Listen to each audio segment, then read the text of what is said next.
Hello everyone and welcome back to Game 6 of the Stanley Cup Final here on the Fly. Welcome on in.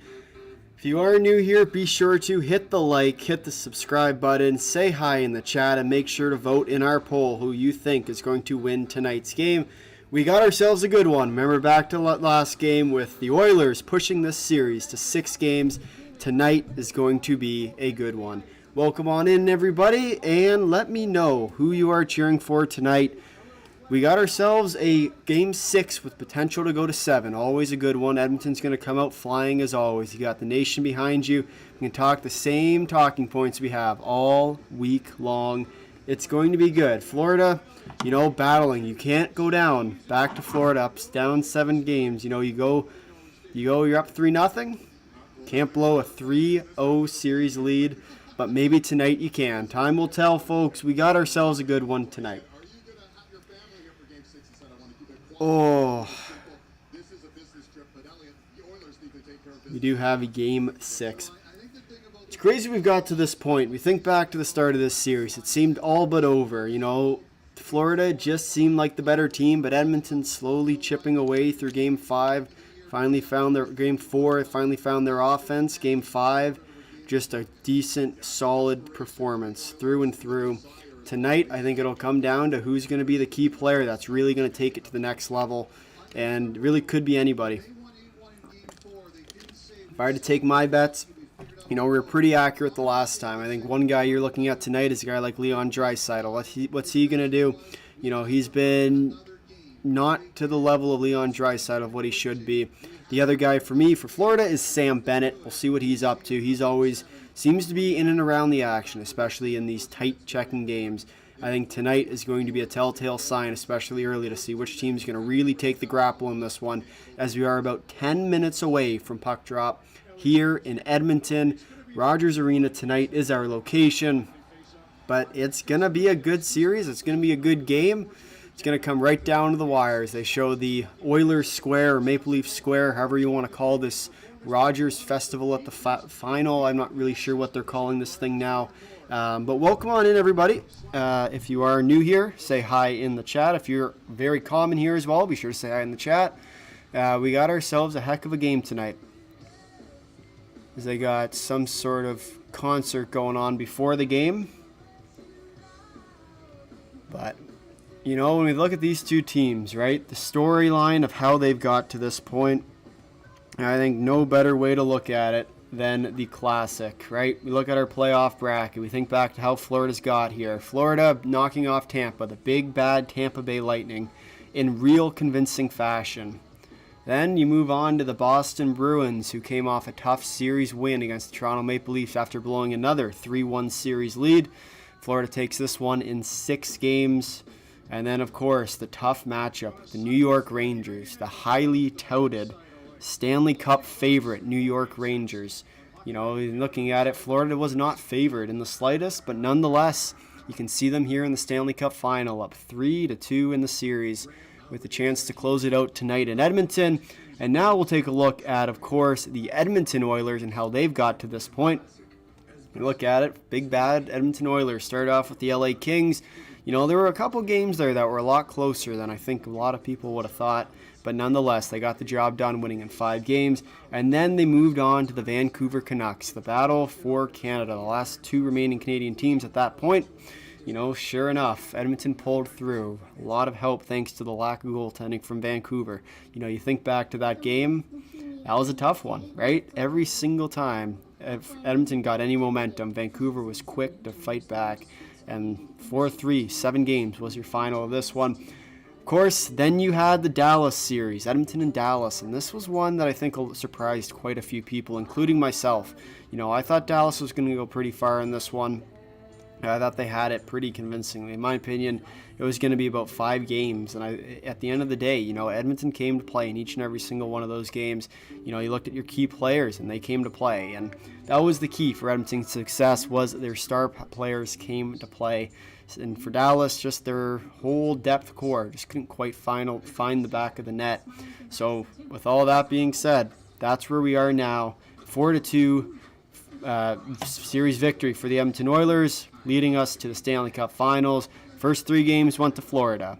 Next 2 went to Edmonton. Now, tonight, we got Game 6.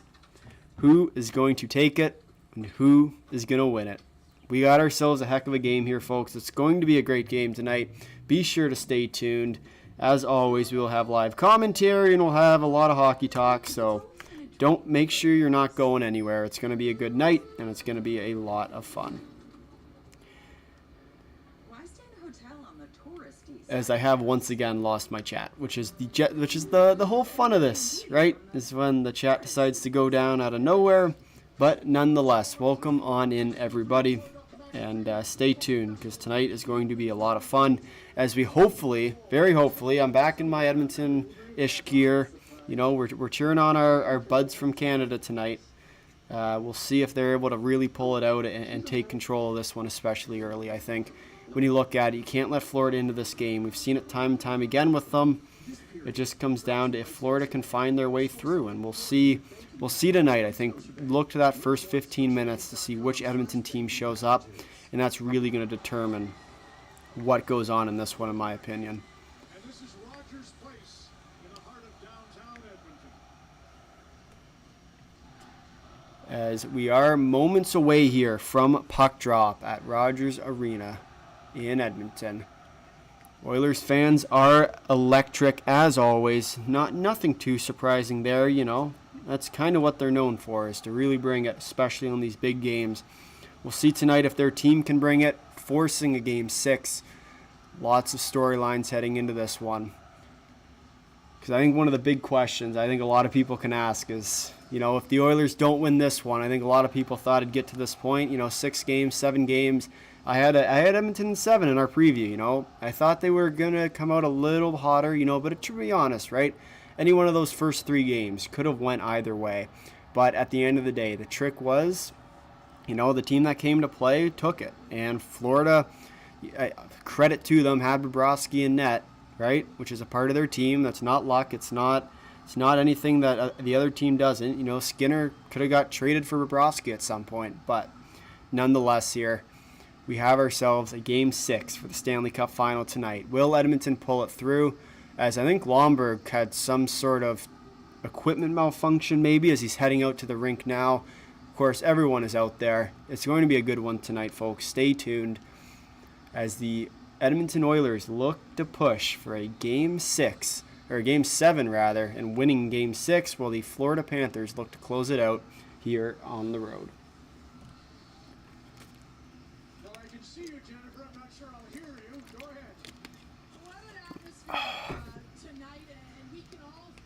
You can feel that crowd. You can feel the momentum in the building. Will Edmonton on home ice push it to the big bad Game 7 in Florida? You know, I think Game 7 is going to be an interesting one if it gets to that point. We, of course, will still be live here on the channel. So if by some miracle our Oilers can pull it off tonight, be sure to come back, have some fun in our chat, and it's going to be a good time.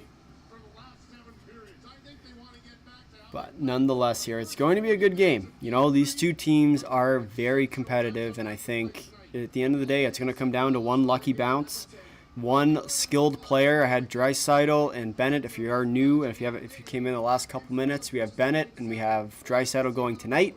I think both those guys are going to be some electric players, and I think those are the two guys to really look for to take control of this one tonight.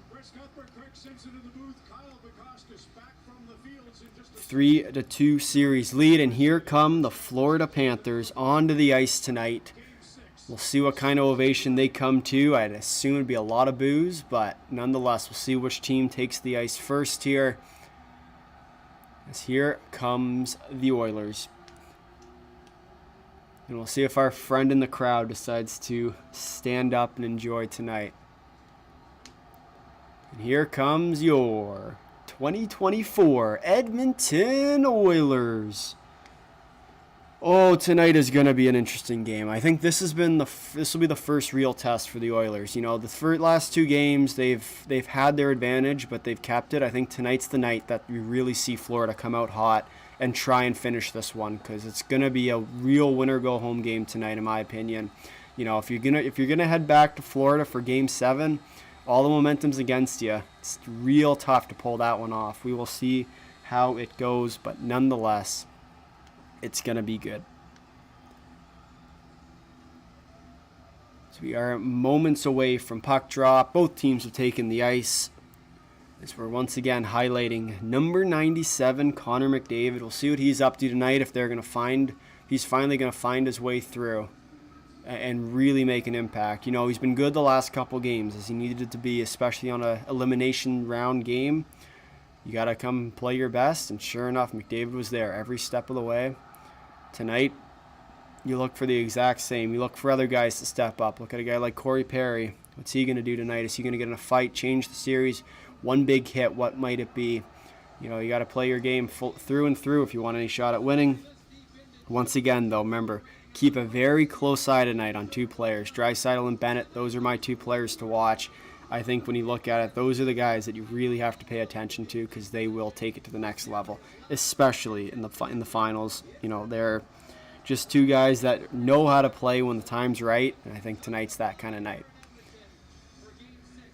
Both teams have taken the benches, and anthems are about to kick off or get underway here. About probably 5 minutes until puck drop here in Edmonton for Game 6 of the Stanley Cup Final between the Edmonton Oilers and the Florida Panthers. It's going to be good. Probably can hear it through the mic here.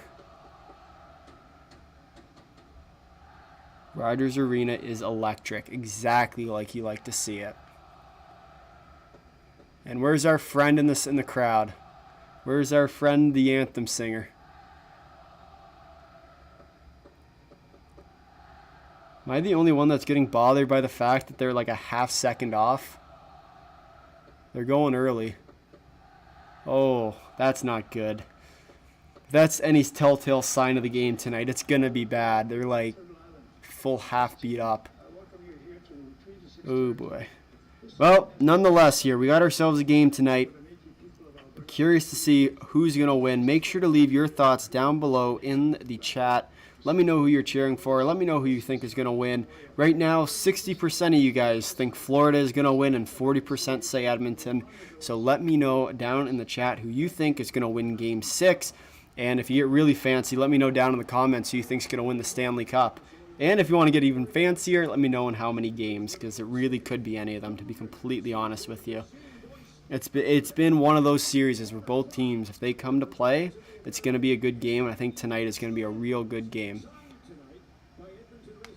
Tonight is one of those nights that every team comes to play, every team comes to watch, and it's only a matter of time.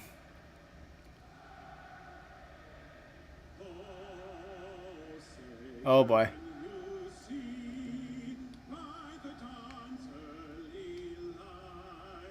As they're chanting through the anthem. That one never gets a good ovation. You got to be careful with that.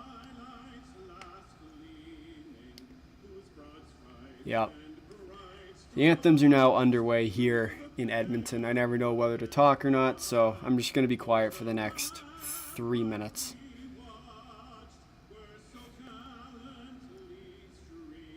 Unless you guys want me to sing, because I can sing too, but it's not going to be good.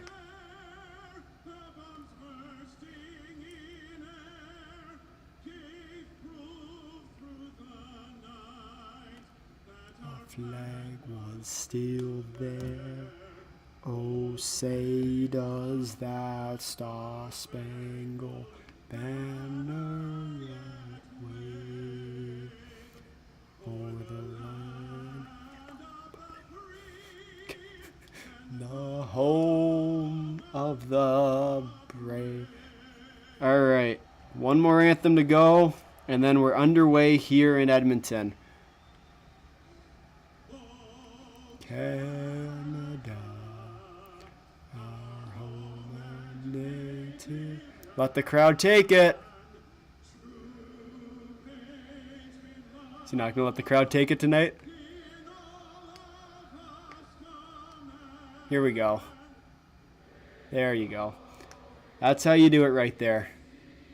He was the true north, strong and free. Good. and wide, oh Canada, we stand. God, keep our land. How you doing tonight? Oh Canada, we stand on God for thee. Oh Canada, we stand on God for thee. And anthems are now done here in Edmonton. We are moments away from puck drop. Welcome on in, folks. Be sure to hit the like button. Be sure to vote in the poll. And be sure to say hi in the chat. How is everyone doing today? We got ourselves a beautiful game, a beautiful day, sort of. It's pretty rainy here, but it looks beautiful out in Edmonton for Game 6 at the Stanley Cup Final. As there's an octopus already out on the ice. It's going to be a good night. The crowd's in it. Everyone's in it. It's time to play some hockey. Welcome on in, everybody, and welcome to Game 6 of the Stanley Cup Final here on The Fly. It's going to be a great night. Be sure to say hi in the chat if you have not already. It's going to be an electric night tonight as we got ourselves an elimination game for the Edmonton Oilers, and we have a chance to see another Stanley Cup raised in this beautiful lifetime of ours. But nonetheless, Florida, they got to come to play tonight. Bobrovsky has to be great. The entire team has to come to play, or else, you know what? The series will be tied at 3-3. As Florida wins the opening face-off, if that's any telltale sign, this one's going to be in for a long night. As Janmark out over to Ekholm. Ekholm misses it in the corner. Down to Bennett. Over to Rodriguez. Rodriguez centers, picked off by the Oilers, and here they come. Tied up along the boards. Here come the Panthers. Bennett chips it in deep. Ekholm covers. Here comes Connor Brown. That was tight. Here comes the Oilers. Henrique to Brown, who cycles it back. Brown holds. Down to the blue line, down to Darnell Nurse. Nurse cycles out in front. Down to Fogle. To Broberg, just wide. Here's Draisaitl now in the corner. Draisaitl to the slot shot. Miss. Nice, good shot block. That's what you want to see, especially early here in this one. Here comes Reinhart. Reinhart dumps it in for the Panthers. As the crowd is in it early. That's what we like to see here in Edmonton. Here comes Leon Draisaitl. Draisaitl on Montour. Draisaitl shot. Saved by Bobrovsky. Rebound cleared. Here comes the Florida Panthers up the other way. Mikkola will dump it down deep. Here comes Bouchard. Bouchard picks it up in the corner. Flubs it. But picks it back up here, and the Oilers will clear. Draisaitl holds now. And here comes the Oilers. Ekholm. Down to Fogle. Fogle couldn't quite get it back through. Here come the Panthers back. Here Ekman Larson collects. He'll dump it in deep, and here's Skinner. Skinner to play behind his own net. Ekholm. Moves it up to McDavid. David over to Bouchard, who breaks the stick, so he can't play it, but he knocks it down. Here's McDavid. McDavid recovers in his own end. Moves it up to Hyman. Here's Hyman now. Hyman worked over in the corner. Will keep the puck with them, but will lose it. Taken away by Ekman Larson. Good start to this one if you're the Florida Panthers. What you're looking for. Just keep the puck in deep and try and hold them off for as long as you can. Edmonton's going to come out hot. Try and pull that crowd out. It's exactly what you need to be doing, especially on the road in Game 6 here. No icing as it was waved off. Oh, McLeod was waiting for that one. Bobrovsky comes out and stops it on the rim around. Good pickup by Kulikov. Dumps it down. Race for it. And that is going to be icing. Probably not in my books, but hey. I'm not complaining tonight with the burnt orange or whatever weird color we're calling this now. How is everyone doing tonight? Be sure to say hi in the chat. Make sure to hit the like button. And let me know who everyone is cheering for tonight. Let me know on the poll. Currently, we're 60% for the Florida Panthers to win Game 6. If you think otherwise, be sure to boost that number for us. So McDavid is going to line up on the draw here. McDavid loses the draw. Forsling picks it up, cycles it around his own net. Here comes Forsling. Up to Bennett. Bennett. Across to Kachuk. We'll give it away to the defenseman. Here comes McDavid, though. McDavid. Stops down. Cycles back. Shot. Tipped wide. Hyman couldn't get it through back on net. Got to make sure every shot you get tonight is going to go through, because it's going to be one of those games where you got to earn every step of the way tonight. So Mikkola. What's the whistle for? Delayed offside is the call. Oh, what a start. That's great.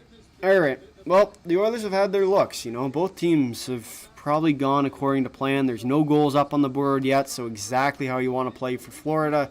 For Edmonton, you just got to keep the momentum going. If you build it, they will come.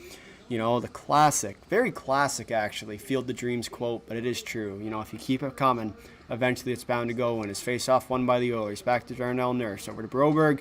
Broberg will dump it in here, and here come the Oilers down in the zone.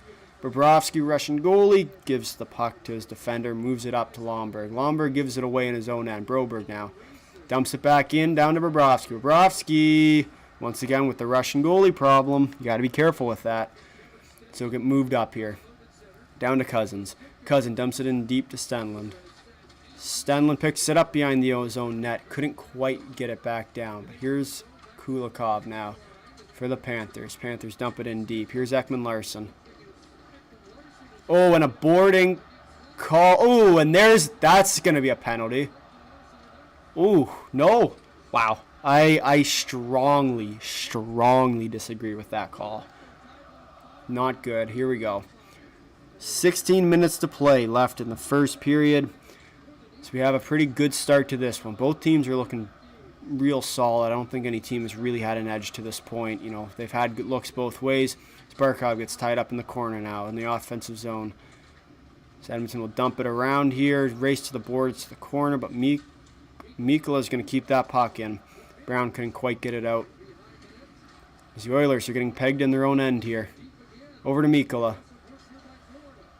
To Bennett. To Verhaeghe. Verhaeghe shot. Blocked out front by the Oiler.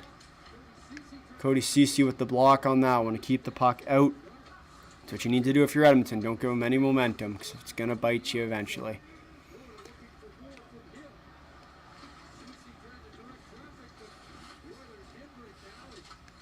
"15 minutes to go here left in the first period. 1-1 are the shots. But here come the Oilers. Connor Brown. Connor Brown turned away here on the break, but couldn't quite get past the defender.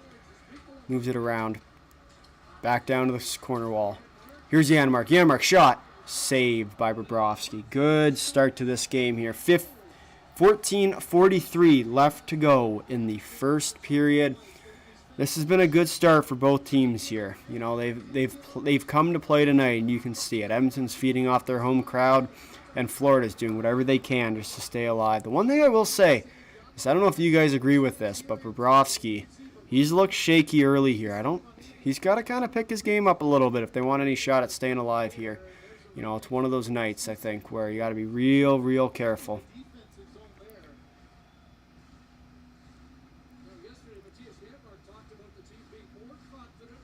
Here's this high stick will not be called. It's going to be one of those nights, I think, where it's not going to get much from the refs. It's Corey Perry with the high stick. We talked about him in the preview. You know, he's going to be a player to look for tonight to really take that next step, as it was Lundell's stick by the looks of it. That one should have been a penalty. You know, that's one of those calls that you kind of just wish you could get back for the refs. But nonetheless here, it's the playoffs, game 6. You're not going to get a lot of calls, especially after coming back 2 games. You know, you've got your calls already in the first 2 games, but nonetheless, you're not going to get many here. Shot on net, block tipped away here. Point shot, wide. Here are the Panthers pressing early here. Shot, tip. Ekblad couldn't put it away, but here comes Ekblad. Cycles it back around, can't find it. As Florida has been pressing late here. See if they can continue this. For Tarasenko, rims it around to Ekblad. Ekblad down. Down to Forsling. Forsling, shot. Saved. It's McLeod. We'll pick it back up. And he breaks the ankles. Oh, the ankles are out for a show tonight. Got to be careful with those ankles. They're going to hurt you. Passes it around to McDavid. McDavid now. Can't quite get to it, Ekblad. We'll cycle it up to, I think it's Tkachuk on the wall. And here come the Panthers. Panthers dump it in deep. Bouchard can't get a pass, but nonetheless, he gets it through over to Nurse. And here come back the Oilers the other way, exactly like you like to see it. Nugent Hopkins. Dipsy doodles, can't quite find it though. McDavid now.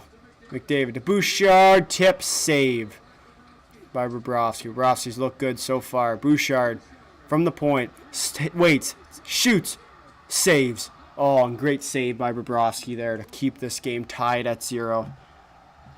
That's what you're looking for out of the goaltender. And Ekblad narrowly misses this one to put Florida up 1, but can't quite do it tonight. If you are new here, be sure to hit the like button, hit the subscribe button, say hi in the chat, and let me know who you think is going to win in the poll. Right now, we're 50% to 50%. Edmonton and Florida, that one is going to be something to watch for tonight. You know, we got ourselves quite the game here. Both teams are ready and roaring and at 'em to play. You know, it's going to be one of those nights, right? Tight checking game. You're not going to get much from the officials, which is the way it should be. We don't want bad calls going either way. But exactly how it's supposed to be played. Two teams go into battle for the chance at a Stanley Cup. It's going to be a good one tonight, folks. So stay tuned. It's one of these games, right, where either team could take it, right? At the end of the day, both teams have a very good possibility of taking this game. All it's going to come down to now is which team is going to really get that lucky bounce to really set them apart. I think at the end of the day, that's what it's going to come down to. But time will tell. We'll see if we'll see who is going to be the team that's going to take that next step and really end up pushing the pace in this one. I think the one player I'll look towards is, we talked about Draisaitl, we talked about Bennett. I think the next guy you got to look to on the line is a guy like Matthew Tkachuk again, Connor McDavid. We talked about those two last week, or last game, I guess. Those are two guys that really have to take that next step in this series if they're going to want their teams to win. Tkachuk got hot towards the end of that Game 5. We'll see tonight if he can continue that success. For McDavid, got to keep it moving. You're kind of the best player. You got to play that Gretzky role, right? If you're going to be a part of it. But time will tell about who is going to take this one and in how many games. At the end of the day, this is, as much as this is Game 6, this one really determines where this series goes. And I think at just the way that this series is played out, I think this likely will come down to a Game 7 best take all. So nonetheless, here we are back. 13:06 left to go in the first period. So we are about to have the puck drop. If you are new here, be sure to smash the like button, hit the subscribe button, and let me know in the chat who you are cheering for, who you think will win, or just say hi. You don't have to put anything down, as I welcome everybody in to the stream tonight. It's always fun to get back out streaming. Doesn't happen too often, but always a good time when we can find a good old-fashioned Friday night. It's a Friday night in the Big Oil. We're gonna call it that, I guess. So nonetheless, here, good times. It's one of these days I'm gonna put a nonetheless counter on this stream, just to see how many times I actually say it, because I know I say it a lot. And now you're gonna just watch for the rest of the night looking for it, which is exciting. Is we will be having a 500 subscriber times 3-year video coming out soon.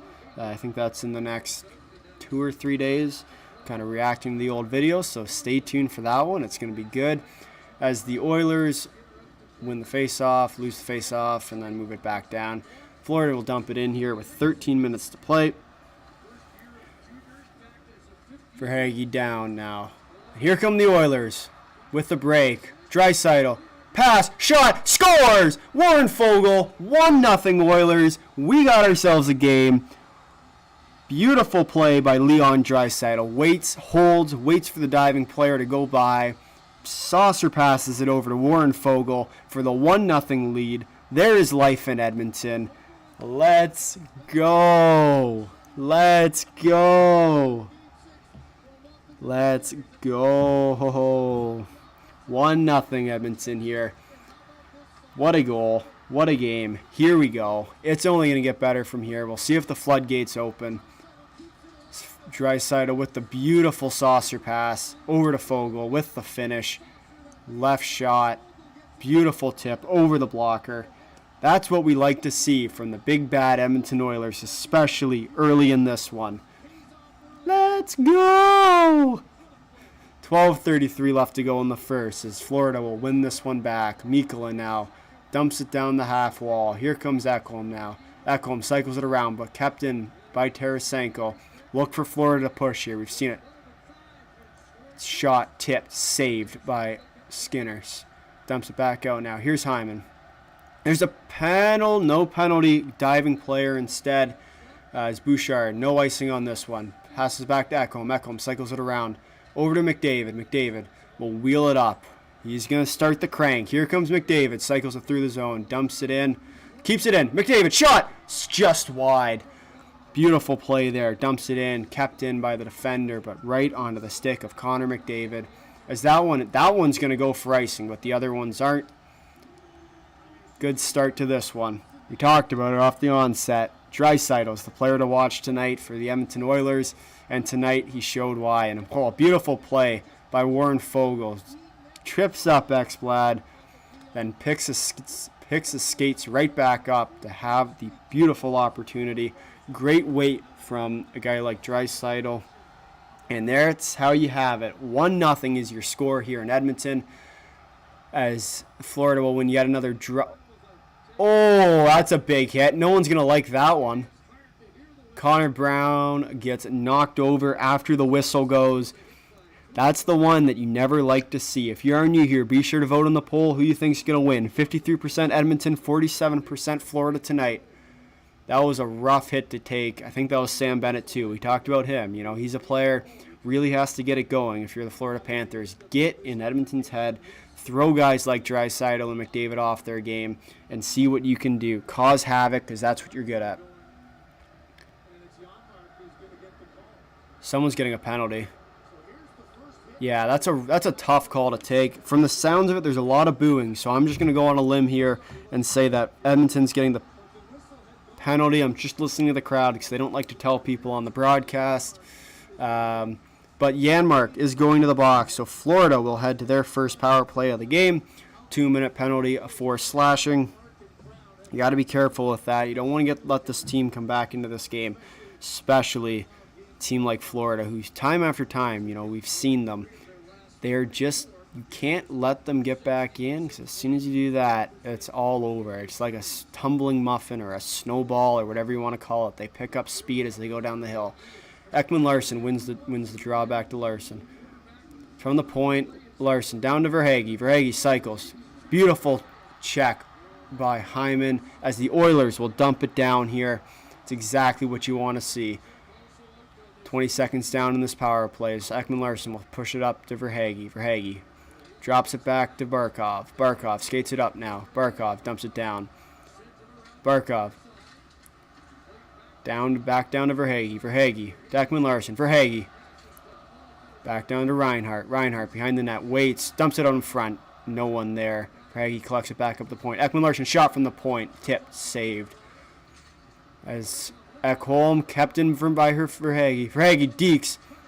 And shot out. Edmonton will clear. Beautiful way to kill off a power play there. That's how you do it, textbook. 1 minute left here now on the power play. As here come the Florida Panthers again. Ekman-Larsson passes it off to Tkachuk. Tkachuk. Wait, shot. Oh, front. Saved. And Ekman-Larsson picks it right back up at the point. 45 seconds to go. Tarasenko shot wide. Tipped off a body out in front.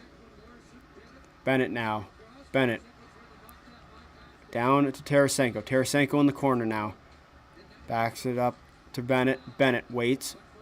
Tips it, backhand pass out front to the point. No one gets it. Edmonton recovers and will dump it down. 20 seconds left now on the power play.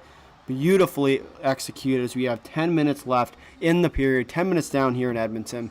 1-0 is your score. 10 seconds left now as Florida will dump it down deep.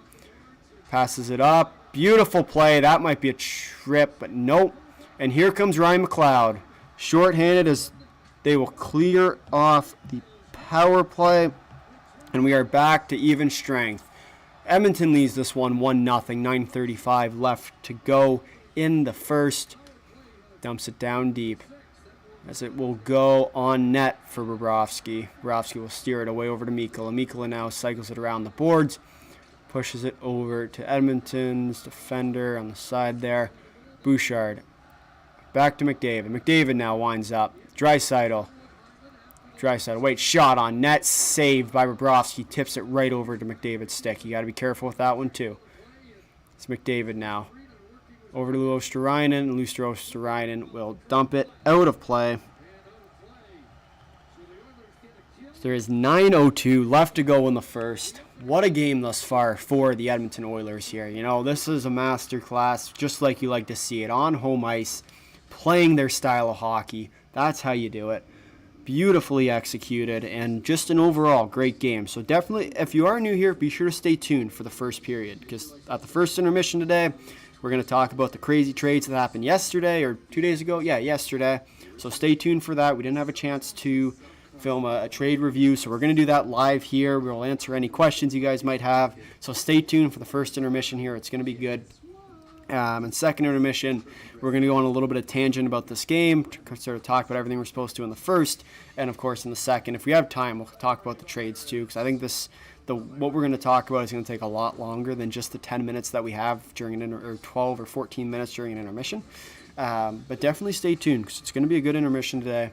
I know tends to be a little bit of a drawdown in terms of the numbers, but we want to keep boosting that up, so stay tuned for that.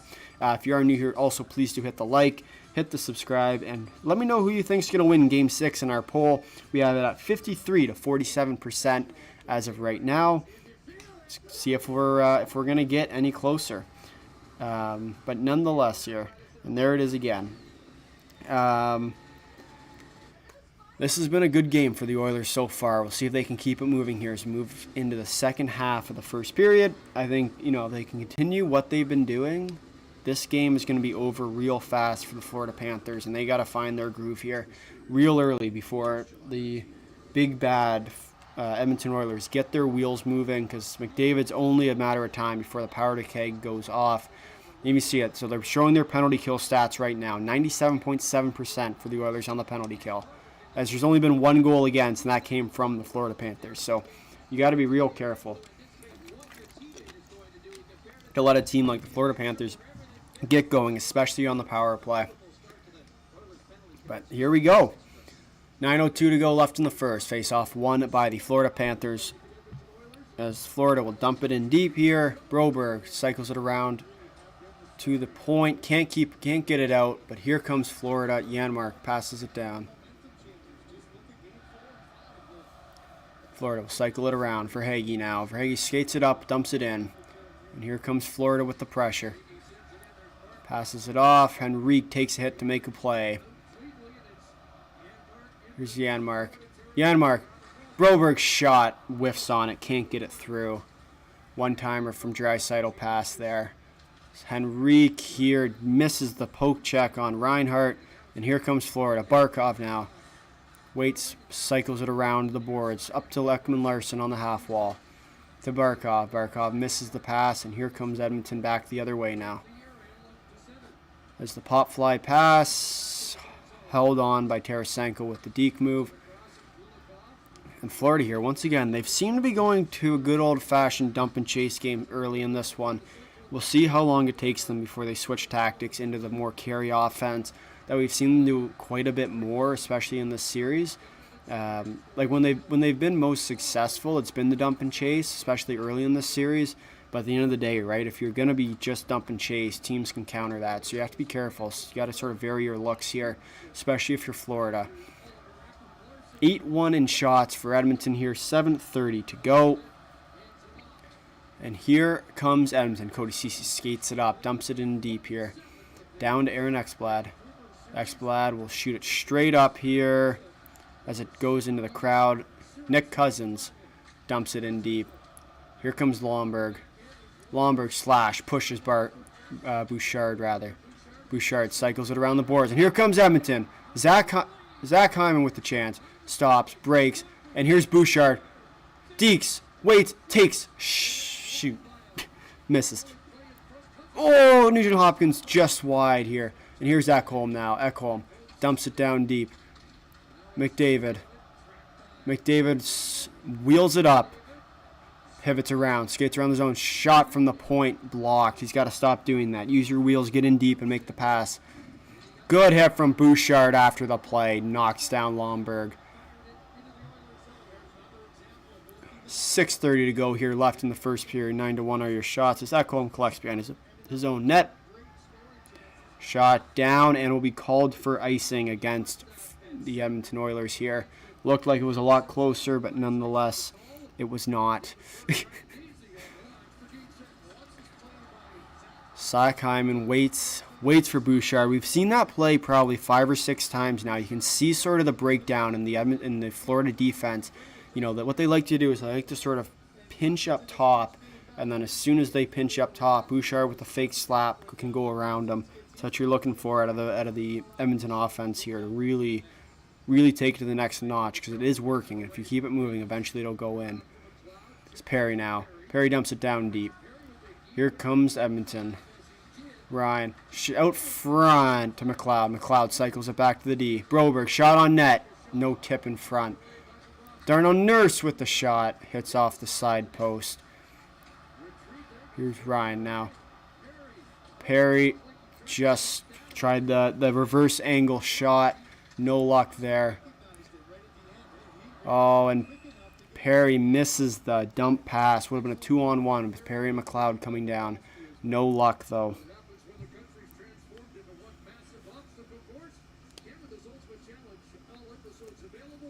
We got ourselves a game here, folks. 1-0 is your score. Tight checking game throughout. 10-1 are the shots. 5:48 left to go in the first period.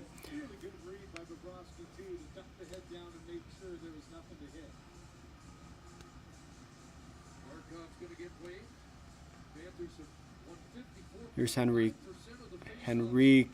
Nope. Henrique against Verhaeghe on the dot. Henrique.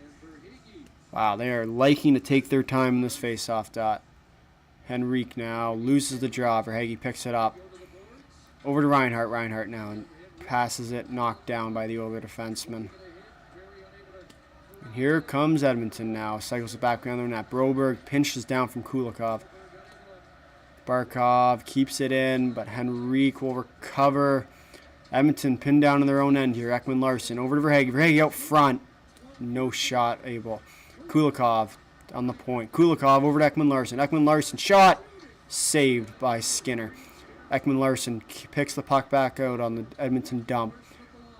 And cleared out Ekman Larson with the missed pass for Verhaeghe. Can't quite keep it in. Kulikov will dump it around now to Ceci.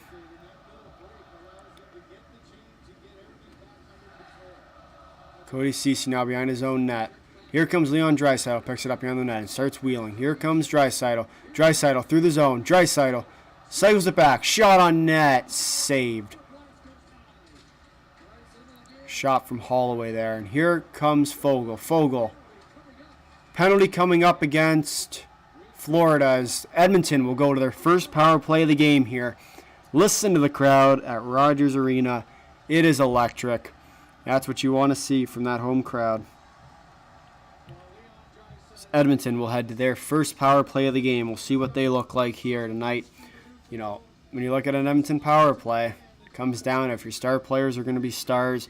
Bouchard has looked great so far this game. We'll see if he can keep it rolling here as the Oilers head to their first power play of the game. And I think, you know, at the end of the day, what you're looking for is McDavid to do what McDavid does best. Wheel the puck around, do dipsy-doodle stuff, you know, but find either Bouchard or find Draisaitl or find Hyman for the tap. And for McDavid, you don't need to score goals. You just need to make goals. And that's exactly what McDavid does so well, is help people score goals on his line. And I think if we're looking on just the power play, that's the trick here. Quiet Place Day 1. Oh, wow, that is scary. Wouldn't recommend that movie. Horror movies are scary, eh? If you are new here, please do hit the like. Let me know who you think is going to win in the poll. 53% to 47% for the Oilers. We'll see if that's going to change as the game goes on here. Always an interesting one. But we are, 5 minutes left, 15 minutes into this one. Game 6 of the Stanley Cup Final. Florida can take this one. They're going to win the Stanley Cup. So lots to play for both teams. Edmonton's on their heels, right? They can't lose another game or else they're going home. But win one more and you got a chance at the Stanley Cup. So for the Edmonton Oilers, just keep doing what you're doing. It's working so far in this one. I think shots are like 10-1. We talked about it off the onset. The trick to this game is whichever team comes out flying first is really going to set the pace. And we've seen it here. We'll see what team comes out in the second, but look for the rest of this period for Edmonton to dominate in Florida, just to hold on to whatever they possibly can.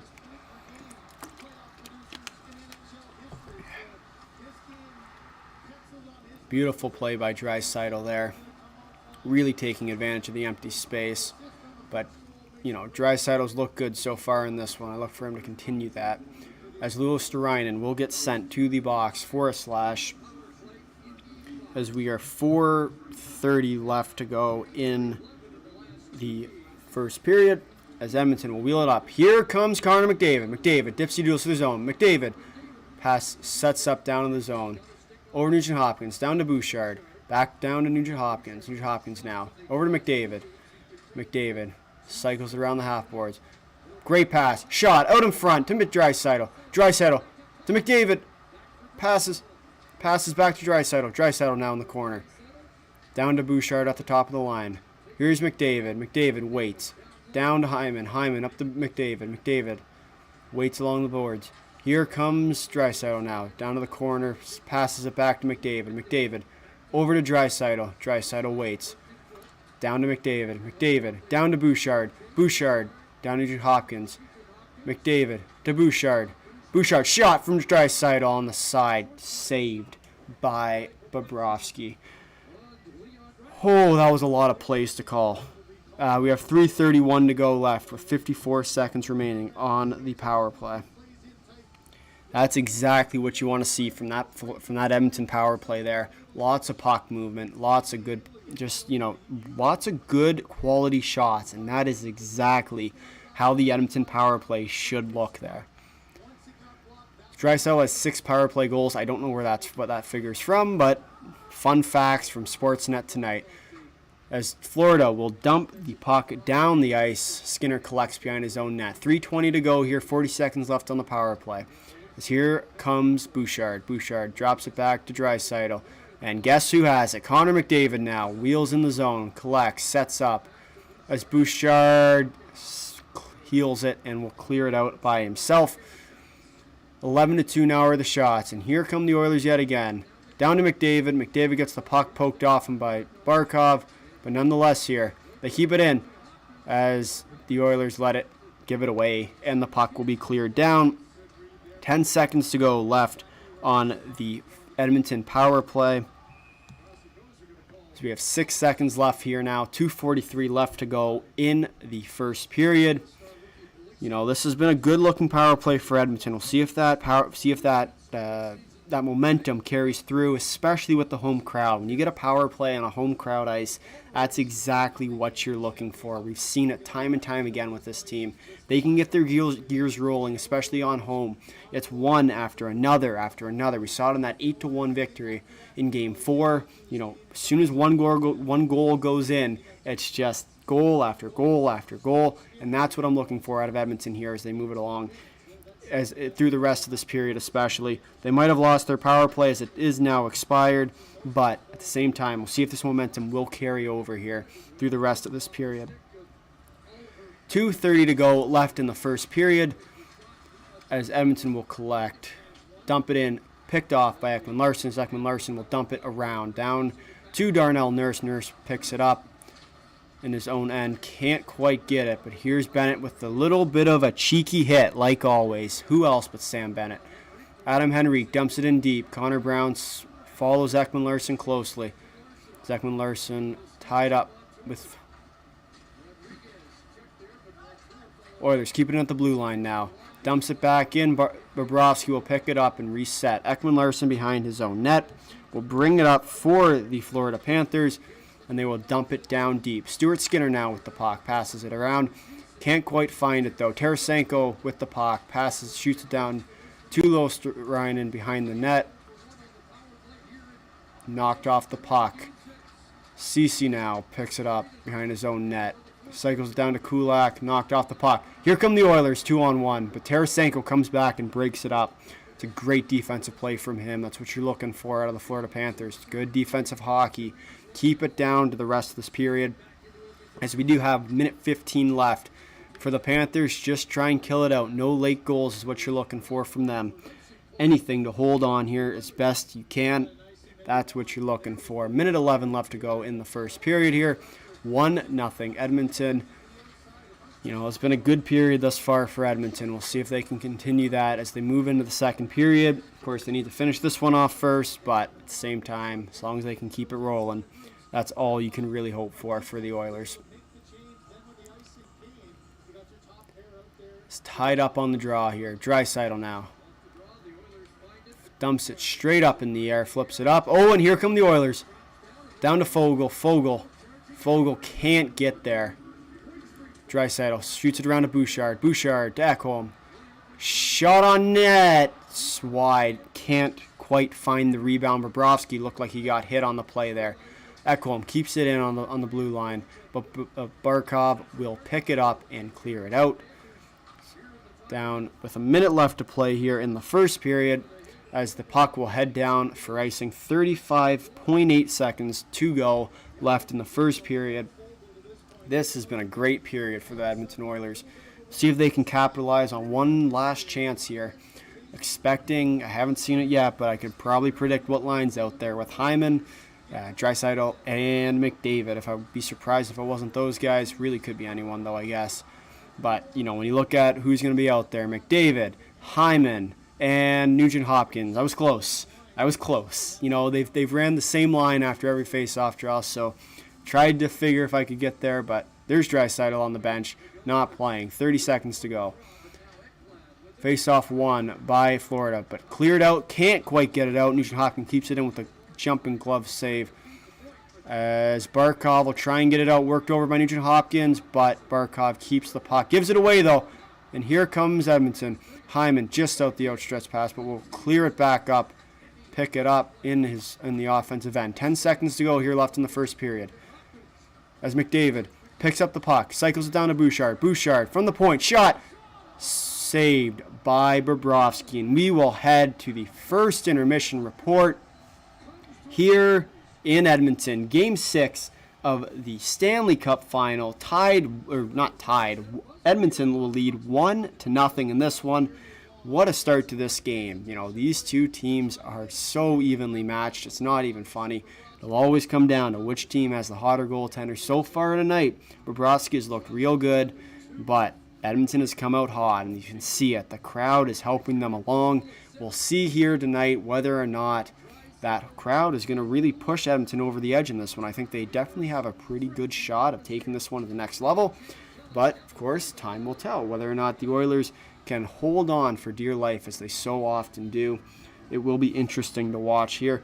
As we do head into the intermission report, we are going to talk today, and if you have any questions, be sure to leave them in the chat. We're going to talk some good old-fashioned trade reviews, and we're going to bring this one back for the time being. So welcome back to this segment of our channel. And these happened yesterday, and two real big trades that I really want to talk about here. Starting with, I'd say, probably the more obvious one, the one that I know a lot of people were excited to see. And this one is Jacob Markstrom headed to the New Jersey Devils for Kevin Ball, who's a $1.05 million player. He'll be an RFA after next season. So he's a guy that I think will be real solid. And I think, especially with that 25 first-round pick, for the Devils, they keep that top 10 pick, which is exactly what they want. You think about the guys in this draft, who can help them. And I know for me, I'm a little bit biased, but I like a guy like Cole Yzerman in that top 10 spot. I also have a guy like Tijja Ginla who could fall that far. But at the end of the day, there's a lot of players that I think for the New Jersey Devils to be able to retain that pick. Next year, you're looking to be a competitive team. You get a goalie like Markstrom. Sure, you get the first round top 10 protected pick, 31% retained, 4.125 is what you'll pay for him. You get him for 2 years with the possibility of an extension, which I think is what New Jersey hopes to get out of this. But this is exactly what New Jersey was looking for out of this trade. We've heard them rumored, whether that be with the Allmark deal, whether that be with Markstrom. Those two guys have been heavily rumored to go to New Jersey, but New Jersey found the deal they like. Kevin Ball and a 2025 first-round top 10 protected pick. This is a deal, in my opinion, that is a great deal for the New Jersey Devils. It's a great deal for the Calgary Flames. You get Markstrom out, who wasn't very happy. You get him for a first-round pick at that. As a goaltender, sure, it's top 10 protected, but big whoop. You're never going to get that high of a pick for a goalie, especially not the best goalie on the market like Allmark is, right? The one thing, I guess, for Allmark that we've been talking about for a while now is, as much as Allmark isn't the best goalie, he's still a great goalie, but his problem comes down to his contract, right? After next year, he's walkable. He might not re-sign, where Markstrom, you get him at least for another year after next year. So you don't want to try and trade a first-round pick for a rental goalie. We saw that with a guy like Jack Campbell, who got paid the big bucks for Edmonton and then found a way to not play for Edmonton. So, in that sense, for the New Jersey Devils at least, you get the extra year. You get an extra year of Markstrom. Whether he's good or not doesn't really matter. You get him at 33% retained, 31.3% retained, which is exactly what you want out of that goalie. And then for the Calgary Flames, great return too. You got Kevin Ball, sort of a middle six guy, I'd say, prospect-wise. He has room to grow. Whether or not he returns, interesting question. $1.05 million is what his contract is this coming year, and then the year after he's arbitration eligible. So whether or not, there's going to be another trade there, could be interesting. But also, this is the big one, 2025 first-round pick. And you think about where the Devils will be, you'll probably see that as sort of that middle 10 to 15 pick.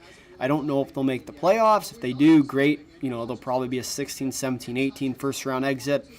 But they'll be right on that cusp, right? So you'll get a decent first-round pick. I don't see them making the Cup final next year. They have good pieces. I don't think they have great pieces quite yet, but they're still a team that are really missing one key piece, I think, from that deep run. We'll see if they go hard in free agency this year. I think that's another thing. The retained salary helps them do that kind of thing. So then it comes down to, what are they going to do? Are they going to make a big move? Are they going to buy someone out? What's that next big move from the New Jersey Devils that helps them to really take it to the next level? I think that's where a team like New Jersey can make it to that next level. Free agency, another trade, especially with that top 10 pick. We've talked about it, right? The trick is for the Devils is that just because they didn't trade it in this deal doesn't mean they can't trade it in another deal. And I think a lot of people have kind of forgotten that. It's still a top 10 pick in a draft where there's really only 12 top players and everyone else sort of falls down after that. I think from a broader perspective, New Jersey still has a very high likelihood of trading that pick for a good asset to help them make a deep cup run this year instead of waiting a couple of years for him to grow or whoever it might be into a player that can help them in the long run. And the second trade that we're going to talk about is the deal between the LA Kings and the Washington Capitals. And I want to talk about this one. We're going to get nice and close here because this deal is really funny to me. You get Darcy Kemper, who was a lot better in his prime, we'll say that. Went to Washington, didn't play that great. Charlie Lindgren took his spot. And then going the other way, you get the guy who's been notoriously terrible, signed an 8-year deal, and proceeds, to more or less play terribly and more or less just give up. You know what I mean? So it is very interesting to me. If you guys have thoughts on this, be sure to leave them in the chat. But this deal makes me laugh because you think about the package that was sent from the LA Kings perspective to pick up PLD. It was the Iafallo. Trying to remember the deal off the top of my head. I don't have it here with me. But there was basically 3 big assets going for the PLD. And he returned Darcy Kemper for the LA Kings. Sure, Kemper's a good goalie. When he's hot, he's hot. He plays fine hockey. But at the same time, you gave away like half of your prospect pool to get him, and you give him away like 2 or 3 years later for nothing. And that to me is why it's so funny. And sure, you get kind of mixed up with the no move clause. I know he wanted to leave, so you get a little bit safe with that. But man, is it ever funny to see such a highly touted player at one point have his value drop that much. And I know Kemper's still a good goalie. He's not a scrub by any means, but he's not what he once was with Colorado and Arizona and whoever it might be, right? He's lost a little bit of his groove, so you got to be real careful as the Kings to be throwing that kind of money around. It's not like you get Kemper cheap either, right? That's one of the things that I think a lot of people forget about is, you give away PLD, you lose all the contract, great, you shed some cap, but you're picking up the goaltender with $5.25 million, 2 years on it, 2 years after next year on his deal.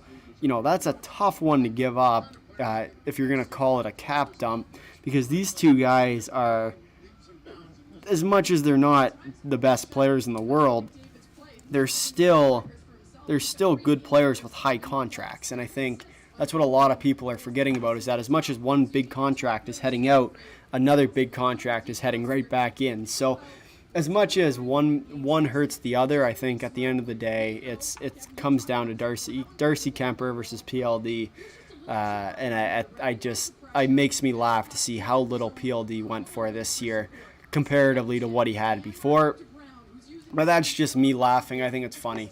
And the other thing, that we can talk about, right, is just that for the Kings, they needed a goalie, and I think that was fairly evident. I know they've been rumored with guys like Allmark as well. Allmark for me is sort of the baseline. He's the best goalie on the market right now that's tradable. He's the best goalie on the free agent market, and so in that sense, that's sort of your baseline, is how close can we get to Allmark without actually getting to Allmark, because there's enough bidders, whether that be New Jersey, whether that be Ottawa, which I do think Ottawa is now the front runner for Allmark.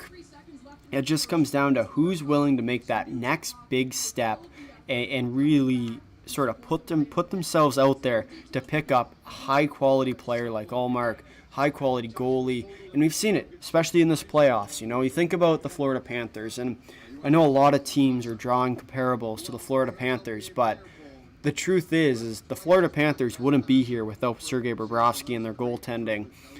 But as much as it's Bobrovsky, it's the team around him, and you have a good goalie with a good team in front. And for the Kings, I thought they would have made a real push to get a guy like Allmark just to sort of make that final move. Sure, he cost $5 million, but if he's going to cost $5 million, so is Kemper and so is the rest of the team. You throw in a guy like PLD, you sort of handcuff the Bruins. Bruins have a lot of cap space to mess around with. So, you could have put in a deal with like a Byfield or whoever it might be to sort of clear some cap, make yourself a contender. And now the question becomes, what's next for the LA Kings? Are they going to address their center problems? Are they going to go after another winger? Are they going to go after a defenseman? Just a matter of what it's going to be next for the LA Kings. And I think for the Kings, as much as this is sort of more or less the starting point for this team, I think they need to make another big move to really take their team, from where they are here to where they are here. I think here is where you win the Stanley Cup. Here is where, you sort of have a little bit of problems. But I think, on that spectrum, you still have room in free agency to get up to here. You still have assets to trade. You freed up 3.25 million in cap, so you protect yourself there a little bit more. So what's the next move for the LA Kings? There'll be a team I'll look for in free agency, to go after a decent player to really bolster up their team before their playoff run.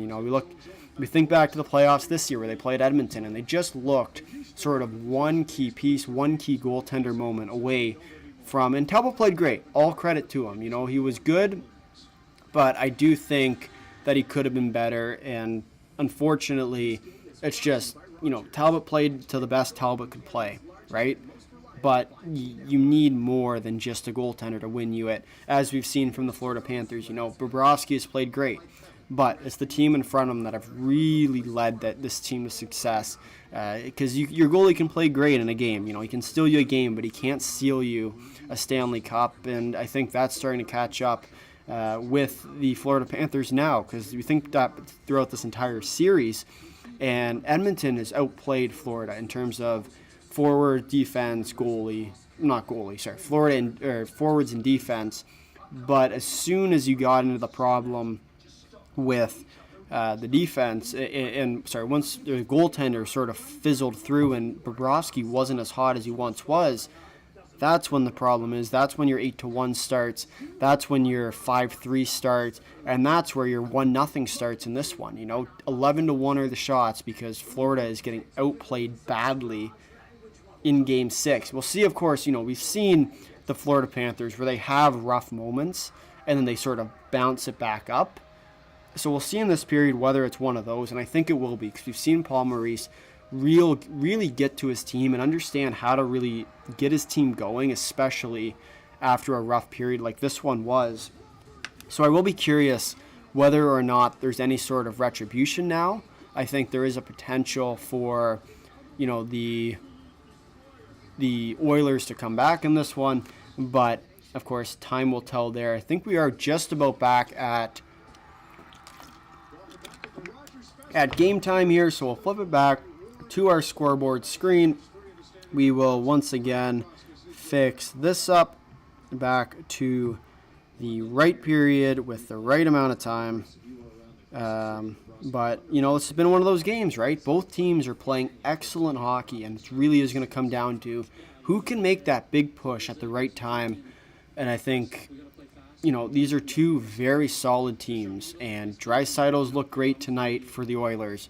I'm looking for Sam Bennett to really find his way. Thanks for these lives, brother. Thanks for watching. It's always good to be back, and that's what I was sort of saying a little bit earlier. It's always fun to do these lives. I don't do them too often, but when I do, it's always great to see everyone out. And I remember you from, I think it was must have been the Finland semifinal, maybe. I think you're there. I'm trying to remember when you first came, but it's always great to see everyone come back, right? And that's one of the best parts, is seeing everyone come back and seeing everybody again. So big thanks to you guys for coming on and watching these things. I know they can be long at times, but it's always good to see you guys out. We are heading into the final commercial break here for the first intermission. So we'll be back to our regular scheduled program here in a second with the commentary. But the intermission was good. We talked about the big trades that happened this week. And I think it's only a matter of time now before a big bad Linus Ullmark gets traded. I think he's a guy that could go real high in this one. And I think he's a guy with Ottawa that I'm curious to see now, with the other suitors off the market, how high they're willing to go. Another team I'm looking at is the Toronto Maple Leafs now, whether they stick with Wall, because Wall has always been a problem with injuries. If they go out and get another goalie, who's that going to be? The Leafs are a team that I think could have a little bit of problems here as they move along in their season. And I think started watching at U20s. Yeah, the juniors. Yeah. Well, welcome back. It's always good to see everyone out, and you guys really do make it a lot more fun. So thanks for all the comments in the chat chat stuff, and let's keep it rolling into the second period here. So we're make sure to hit the like button, hit the subscribe button, and let me know who you think's going to win in the poll. We're at 53% for the Oilers right now, 47% for Florida, which really does surprise me considering the score right now with Edmonton up 1-0 as our friends from the East Europe like to call it, as I know a lot of you guys are watching all the Euros stuff. And my Scotland, the Scottish decided to play, and they drew against Switzerland the other day, which was a big, exciting draw for us. God, I hate soccer with their draws. So annoying.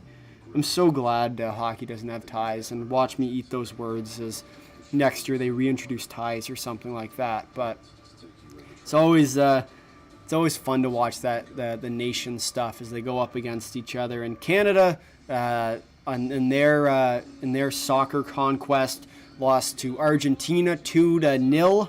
I think that was yesterday as well. So, I mean, we'll take it. Considering the level of competition that they're playing against, the 2-0 loss was not all that worrisome. We're back to 50-50. So whoever just hit the Florida Panthers in the poll, that's an aggressive take, and I'll be curious to see how that turns out for you in this period. But I think for the keys to success for this period, are sort of the general ones, but I think it is definitely still applies here. If you're the Edmonton Oilers, you got to keep the pedal to the metal.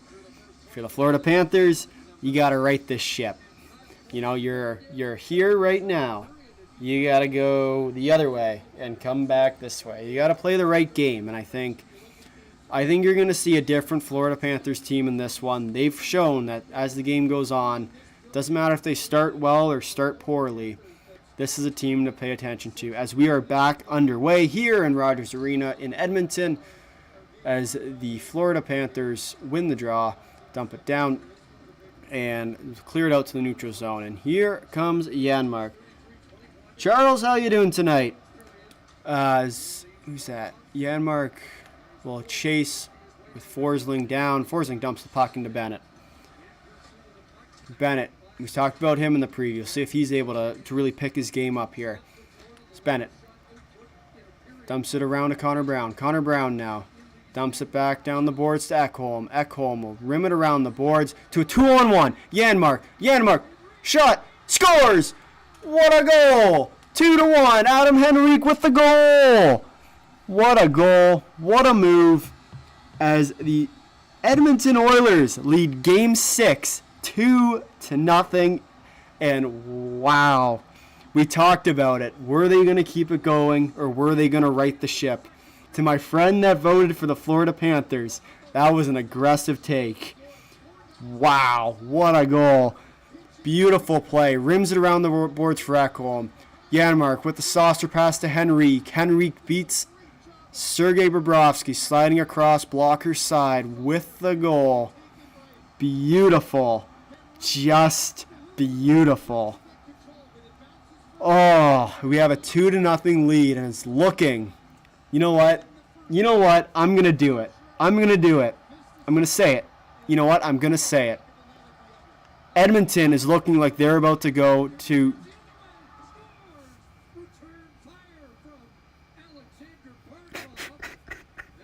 I do this every time. So you know what I was just about to say? So, yeah, Florida just scored.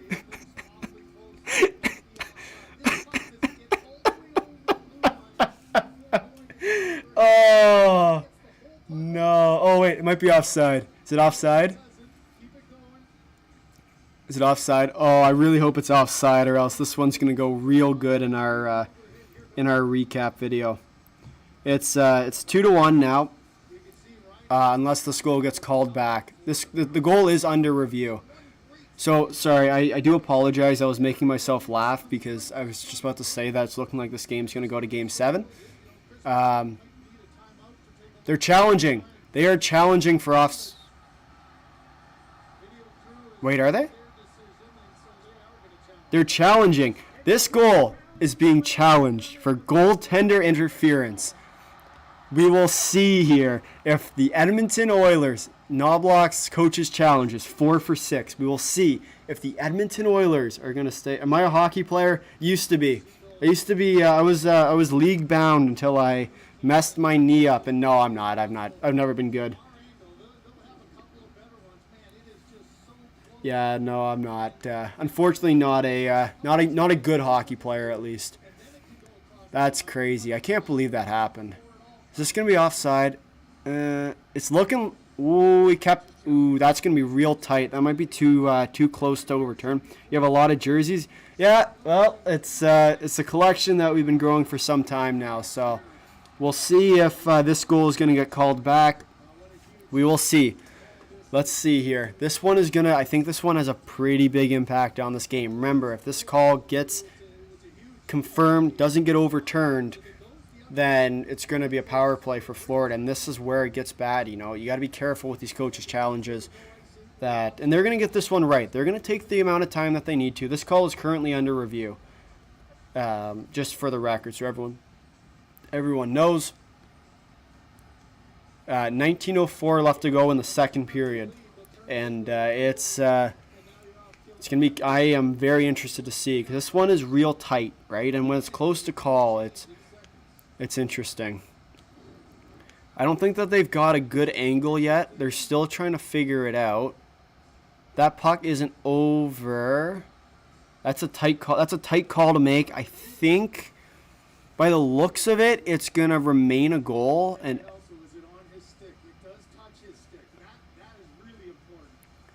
this is real tight. I don't know.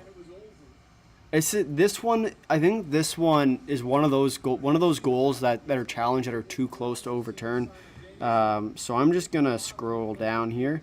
Here we go. And the call.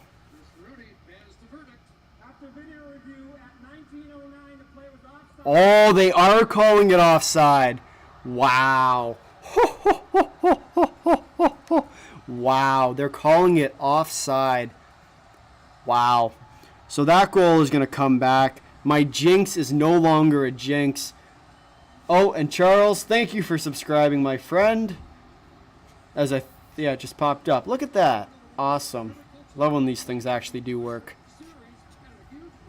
And if you are new here, be sure to subscribe, like Charles. But wow, that was one of those goals that I honestly did think was too close to overturn. But nonetheless here, we are back to 2-0 Edmonton. And Knobloch looks like a genius. For the record, so everyone knows, 12-2 are your shots, with Edmonton leading 2-0. I'm going to start saying nil. It's a lot more fun. Welcome. Bouchard shoots it down, and Oilers Nation is awake. Exactly what you like to see. Hyman brings the puck around. Shot on net, blocked out by Ekblad, and poked out along by the Edmonton Oilers, as Florida will dump the puck in down to Bouchard. Bouchard cycles it around to Ekholm. Ekholm picks it up, goes against the grain, comes back along the end wall. And here comes Edmonton. Connor McDavid breaks out here, skates it along. Connor McDavid can't. Oh, beautiful play by Hyman. Hyman just can't quite keep it in the unstretched stick, as Edmonton will dump the puck in and change. And here comes Forsling. Forsling shoots it up to Verhaeghe. Verhaeghe dumps it down. Skinner will come out and play it, but he will not. Kulak will take it away from him, not letting the goaltender tend the goal, or whatever the phrase is. Draisaitl dumps it down to Bobrovsky. Oh, and picked off. Draisaitl behind the net. Draisaitl can't find. Tried the reverse pass behind the net to no avail. And here comes Florida. Florida for Hagee. Cuts across. Forsling shot. Saved. Rebound. Covered up. Barkov looking for the rebound. Just no luck on that one. Great start to the game so far for the Oilers. You know, minus the goal against, which got called back. That's what you're looking for out of this team, is once they get a little momentum, just to keep the ball rolling, and they are doing exactly that. Great work from them, and we'll see if they can continue that success here, as we were under 18 minutes to go. 2-0, 12-3 are your shots, and Edmonton just on a roll tonight. We'll see if they can keep it moving here. as Ryan lines up against, I think it's Sam Bennett. Yep, Sam Bennett. And Ryan wins the faceoff. Moves it along to Darnell Nurse, who'll dump it in deep. Henrique chases, but here comes Florida. Hits off a shin pad, but will get dumped in. Rodriguez cycles along the backboards. Moves it along. And here comes Florida. Florida now traps it down deep to Tkachuk. Can't quite get it, but Edmonton will dump it down to neutral ice. And Florida will recover. Turn it back the other way here. Rodriguez skates it down. Shoots it out front, but can't find a shot.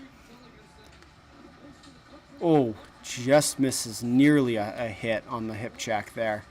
As Montour now cycles the point. Waits. Bennett. Down to Bennett. Shot on net. Saved by Stuart Skinner. So that was a great save. A little bit of an outside shot. Looking for a tip play. Couldn't quite find it. Well executed. And there's Lomberg trying to get everyone going. Tkachuk now. We'll see if they're going to pick a fight. Adam Henrique with the stick grab on Tkachuk. Is he going to get it? Is he going to get called here? I think they're both going maybe. Is Broberg going to fight him? They got their gloves off. This is exactly what should be happening in this kind of game. Beautifully executed. Good old-fashioned, a little bit of old-timer hockey. What more could you really ask for? As who are they pulling off? I'm curious to know that. 'Cause I assume Tkachuk is one.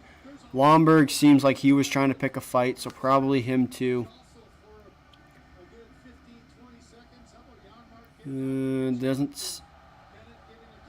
Doesn't sound like there was any extras. No crowd cheering, no crowd booing, and that's the sign of a 4-on-4 or 5-on-5. So we're going 4-on-4 here for 2 minutes.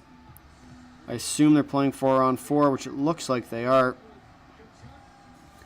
which is good. As once again, look for guys like McDavid to really get his skates going here. I'll be curious to see if they throw him out against the Barkov line. Barkov's out right now. We'll see if that Draisaitl-McDavid pairing will slide out there for the Oilers. We normally do see that on a 4-on-4, but especially with having the last change, I'm interested to know if McDavid is. So Hyman's out there with Draisaitl, okay, which makes sense. You know, the Barkov line's out against shot from the point one from Florida, which was blocked out front. Barkov cycles it down over to Ceci. Ceci misses the clearing pass. Draisaitl chases Reinhart back. Reinhart dumps it down to the Edmonton zone, which we turned away from the defense. Cycled up here. Here comes Edmonton. Hyman throws on the brakes down low to Draisaitl. Draisaitl collects behind the net. Pass, skates it back around. Cycles it around the blue line. Wheels it. Shot on net. Save. In the skates. Can't quite find it. This will be dumped down here. Here comes Barkov. Barkov over to Reinhart. Reinhart now. Shot wide. As Reinhart picks the puck back up. We'll dump it around the boards over to Ekman-Larsson. Ekman-Larsson now. Down to Reinhart. Reinhart over to Barkov. Reinhart now. Reinhart shot. Blocked out in front by Evan Bouchard. Bouchard, McDavid, and Draisaitl now on the rush. McDavid, one-on-one. McDavid dekes around. No call. Trips over the skates. Very likely could have been a call if this was any other game but the playoffs. But a good set of play there. Shot straight up and caught by the goaltender Skinner. 42 seconds left to go in the 4-on-4. We have 15:34 left to go in the period. We got ourselves a great game, and this one isn't over yet. I know I like to make my fun comments where I like to jinx the other team, and I'm really, really good at it. Like, if you ever want me to jinx something, just tell me. I got you guys.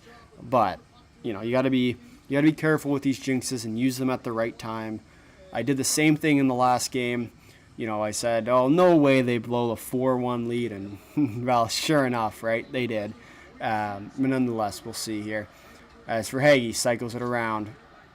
Shot on net from Forsling now. Shoots it wide. No rebound on the back end there. As Ekblad shoots it straight up and will be collected by Broberg, who will take it behind his net. Passing it along to Darnell Nurse, who will cycle around the boards. This one will come out and just missed the net. It will be icing. 16 seconds left to go on the 4-on-4. Have a good night. You have a great night as well, my friend. Hope to see you back for Game 7 on Monday if there is one. As Florida now, oh my goodness. Everyone, what are we doing here? Florida has taken over the poll with 53% to 47%. Are people seeing something that I'm not? Is this game like 20 minutes behind? Has Florida magically tied this game? Florida will win the offensive draw here and cycle it around.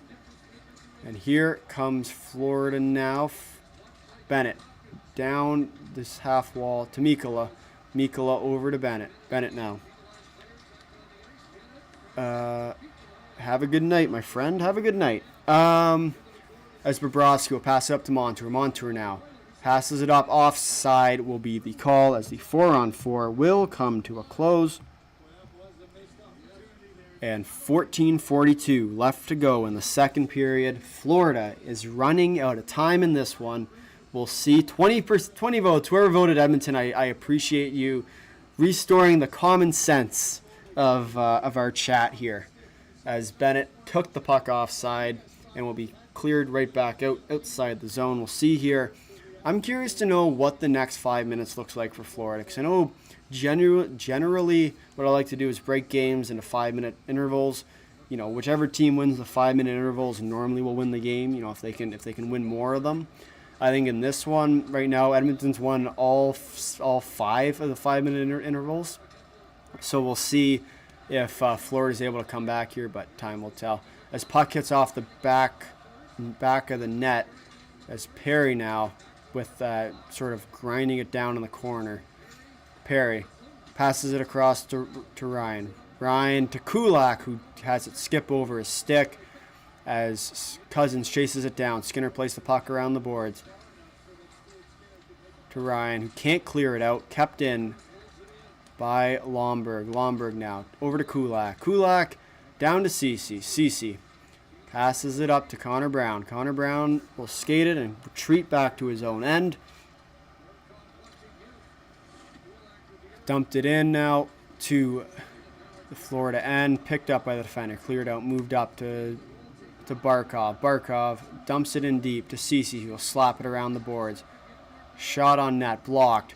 And here comes the Oilers. 3-on-2 with numbers, and that's offside. 13:31 to go left in the second period off the offside call, as we will head to another commercial break. But it's all smiles in Edmonton right now. 2-0 is your lead, with 13:34 left to go in the second period. This has been a real good game for the Edmonton Oilers, and we're looking at from an outside perspective, right? Say, for example, this stays the same, right? This changes, goes to the end, right? If, say, everything else stays the exact same, this is what you want to play. This is the hockey you want to play heading into that. You know, you want to play hockey that is going to, you know, give you momentum going into a potential 7. You want to have momentum. And these are the kind of games that give you that momentum, right? Where you're in it to win it, you're playing good hockey, and you're just in general looking like a winning team, you know? And I'm sorry, I don't want to jinx it because I've had a real bad stretch of that lately. So if I don't say it, I should be okay. Ask me in about 5 minutes whether that's the case. But I think because the last time, like normally whenever I say it, it happens. Like we saw that earlier with that Florida goal, you know, like I was mid-sentence when they scored, and I have a real bad stretch of doing that. I did the same thing with that Czech-Canada game when Canada got eliminated, and really any team that I actually care about winning, you know, they seem to, whenever I say absolutely anything, I'm not superstitious. I want to make sure that's well known. I'm not superstitious, but I am a little stitious, you know? Like, you got to be a little stitious in order to stay alive, right? Right? I think that's fair. Someone back me up. And who put Florida? Someone put Florida in the poll again. Why do people think that Florida's going to win this game? I don't understand. I don't follow that logic. It's 2-0, and we're voting Florida here. Like, if you come back in like an hour maybe, but now, really? You know what? I'll take your guys' word for it. How about that? We'll put a friendly little wager down. We'll quote this in the recap video if I'm wrong, but I do think that it's a fair argument. Anyway, here we go. As the Edmonton Oilers win the draw, 13:20 left to go in the second period. We'll dump it down to Draisaitl on the end wall. Montour now over to Holloway. Holloway back up to Ekholm. Ekholm shot off Tarasenko's skates. Can't quite get it to Holloway, who was streaking down the middle. But Edmonton will clear it out and will pick it up here. Here comes Draisaitl now. Draisaitl dumps the puck in deep. Knocked off the puck as we rimmed around the boards. Ekholm pinches. Keeps it in for now. But here comes Florida. Florida gets the puck chipped off. And Edmonton will clear the other way and flipped over Montour's stick. But can't quite get it down. Tarasenko over to Luosterainen. Luosterainen now dumps it down deep. Passes it over. And someone voted Edmonton. Thank you. Thank you for being reasonable. Ekblad now dumps it in deep. Bouchard. Ooh, with big hit. Saved by... I'm not sure what that was.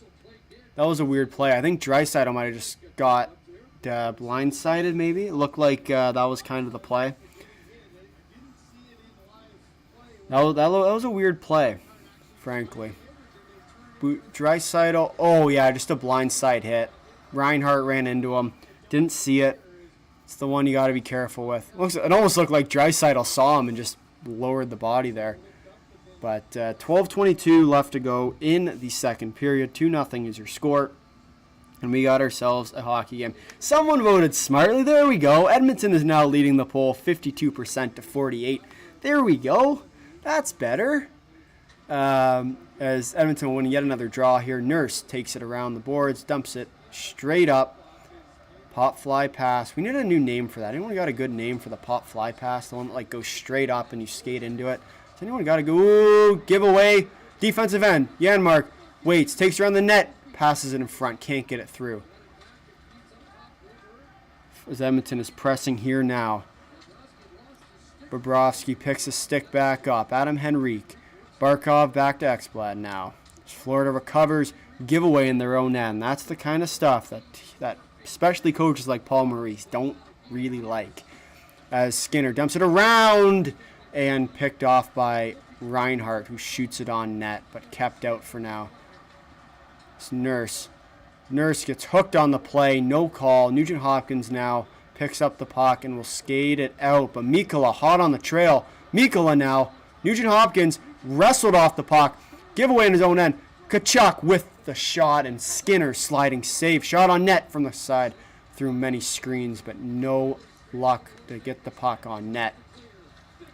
As Skinner once again keeps the puck out. And here comes Edmonton now. 3-on-2 with McDavid. Nugent Hopkins waits. Can't quite get the puck in. You got to get a shot. If you have a 3-on-2 at this stage of the game, you need more than that. As Nugent Hopkins cycles it back. McDavid out in front. No one there. Hyman was the closest recipient to that one. As here comes Rodriguez now. Tkachuk. Tkachuk dumps it on deep. As Ekholm will get the high sticking call. As the whistle will blow, the puck will head back into the Edmonton zone here with 10:38 to go left in the second period. We got ourselves a game here tonight. This has been a great game so far and really could go either way at this point. You know, Edmonton's had their looks, but Florida is that kind of team where they're just clawing back as best they can, and eventually you give them just a wee bit of hope and everything will come crashing on down. It's been a real good game. Both teams have played great, you know, but at the end of the day, Edmonton just looked just that much better, and I think they can continue that. You know, 3-2 have been the shots this period, but those chances for all those teams have been real good looks. So from that perspective, you know, they're both kind of there. Be curious to see what goes on here. Ekman Larsson with the shot from the points. Woo! Skinner with the diving save. I don't know if Lomberg just got too much ice there, but couldn't find the back of the net as Perry gets the puck poked off of him on the one-on-one chance. But what a save by Skinner, if that's what I think that was. Skinner now with the puck, shoots it around, knocked down by Cousins on the ball on the end wall. It's Kulak. As Corey Perry will do the flip pass out to the middle of the ice to Ryan McLeod, just out the outstretched reach. As we enter 10 minutes to go here now in the second period. It's been a great start to the game so far. 13-6 are your shots, up from the 11-1 at the end of the first period. And here comes Edmonton here. Cody Ceci gets stood up at the blue line. Will dump the puck in. Here comes the Oilers forecheck. Forsling now. Holloway rather shoots it in deep. Fogle in front. No, can't quite get it through. It's Fogle hounding the puck here. The Oilers have pressed Florida in deep here for the most part. So the puck will get jumped off the boards and cleared out to center. Nurse picks it up now. Given away at the blue line. Verhaeghe out in front, sliding in. That's going to be a penalty. Skinner does not look good. Oh no, Skinner doesn't look good. Uh-oh, Skinner looks hurt. Skinner got hurt there. Uh-oh. Oh no. Oh no. Oh no. McDavid with the hook, and it looked like Stuart Skinner might have got hurt on that play. That would be a huge loss for the Edmonton Oilers if they lose Skinner, who's looked tremendous tonight. Yikes. But Florida will go to the power play. That's one of those plays, right, where it's just unfortunately hockey, where you sort of crash down the net. You don't want the other guy to get to the net, and you just take a bad penalty. And for McDavid, trying to keep the puck as far away from Skinner as possible, just got roped into that one. That's a tough. That'd be a huge loss for the Oilers if they lose Skinner. That's he's been their bread and butter, and as much as someone's playing with it. There we go. Edmonton is back leading the polls. Whoever switched their decision from Florida back to Edmonton, good call. We appreciate the support, and very, very, very smart. It's a good pick, I think. You know, you gotta give credit where credit's due, and I think that's an excellent pick, my friend. But nonetheless, here we have got ourselves a game, 2-0. Really could be 2-1 too, right? You think back to that goal that got called off, like inches, legitimate inches from this game being a 2-1 hockey game with Florida going on the power play. Could be very different.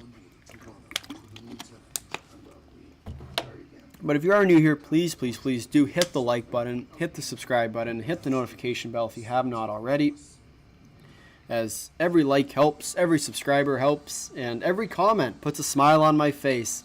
And every Edmonton vote also puts a smile on my face, so don't get too fancy with flipping around those poll votes. I like the way it is right now, 54-46.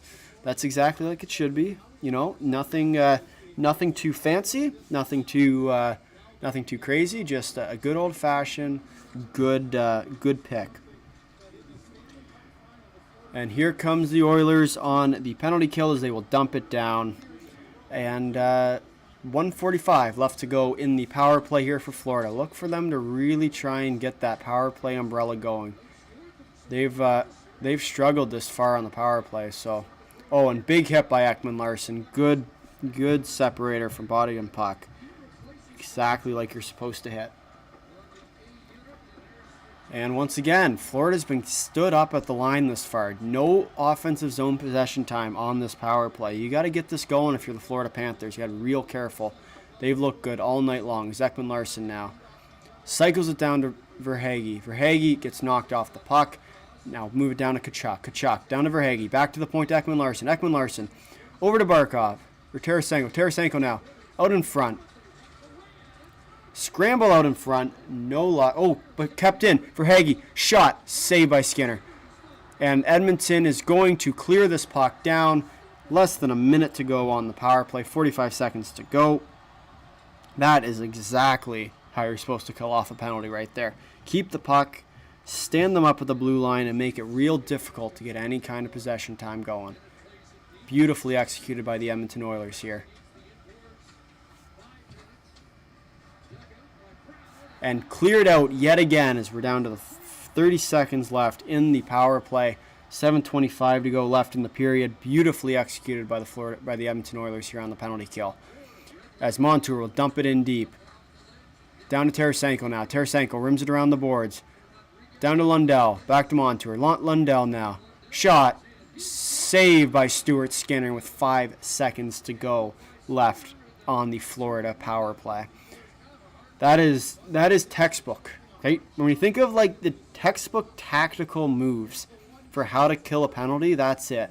You force them up on the blue line, you make them dump the puck in, and then you crash down the zone. Beautifully executed by the Edmonton Oilers there. There's really only two cases where that didn't work. But, you know, when you think about it, every time you clear a puck, that's about 30 seconds off the clock from time they skate it down to the time it gets cleared. So each one of those has already killed it off, as Edmonton looks like they'll be killing off another power play here. Out in front, cleared out, and there's the extra skater McDavid. McDavid comes on in, but no luck there, as the penalty will expire, and we will return back to 5-on-5 hockey with Edmonton killing off yet another Florida power play. We think back to it. Only one goal has been scored on the power play for the Florida Panthers, and before that, they had in the last 15, I think, games, they've only allowed the one goal for Edmonton on the penalty kill. So goes to show how important, but no too many men there. They kept out of it, which is good. Could have been called, very likely there. 6:20 to go left in the second as Florida hems it in deep in the Edmonton zone. Sparkov now kicks it in, will be called offside, and we're going to pick a fight now because you shot it after the whistle. Can't be doing that. Come on now. It's Mikkola with the fight. Ekholm wants a piece of him. 6:16 to go in the second period as you'll head to yet another. We are not going to head to yet another commercial break here, despite the obvious thinking that you would. We are not. If you are new here, please do hit the like button, hit the subscribe button, and please say hi in the chat. Let me know what you're thinking about the game so far. It's been a great game. You know, we're 6:16 left to go in the second, which means 14 plus 20, so 34 minutes in, and this game has been as back and forth as you can get in this one. So this is one of those games that you're sort of expecting. You know, Edmonton has looked like the better team so far, as that's going to go for icing, despite. Wow. Surprised by that icing call, but hey, can't win them all, right? As our poll is also at 52% to 48%, so someone else voted for those Florida Panthers. Come on now. We look at the scoreboard. There we go. That's better. Back to 54 and 46, which means we have one more educated person in the chat tonight looking at the odds. Edmonton is up 2-0. Be sure to comment, like. Is this the same Charles or is this a different Charles?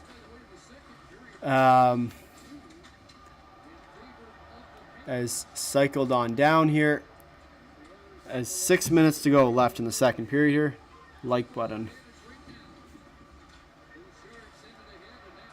Oh, I see what you're saying. Yeah. Yeah, be sure to smash the like button. I got you. Oh, kept in. At the line. Oh, and saved. Ooh. Janmark looking for the extra opportunity there. 5:37 to go. It has been an excellent game so far. So, I mean, you can't ask for much more than this, right? Game 6 of the Stanley Cup Finals with Florida, a chance to close it out on the road. It's 56 to 44%. Wow, we have a lot of people that are really thinking this one through. With Edmonton now leading the polls 56 to 44. hopefully no one goes against the grain on this one and votes for Florida, right? See, it's fun because every time I say that, someone else will pick Florida, so I'm waiting for it now. But still, 2-0 hockey game, exactly what you're looking for out of the Edmonton Oilers. They're playing beautifully tactical hockey, staying within their limits. Sure, they've taken a couple bad penalties, but as soon as they go on that penalty kill, it's like magic. Like they find a way just to turn it around to perfectly executed hockey. And I think that's one of the things that sort of separates them from a lot of teams is their commitment to their tactics. But, same could be said, right? Exact same thing could be said about the Florida Panthers. And that's why they've been so successful, because they have a certain tactical way. They play the right way. And look at that.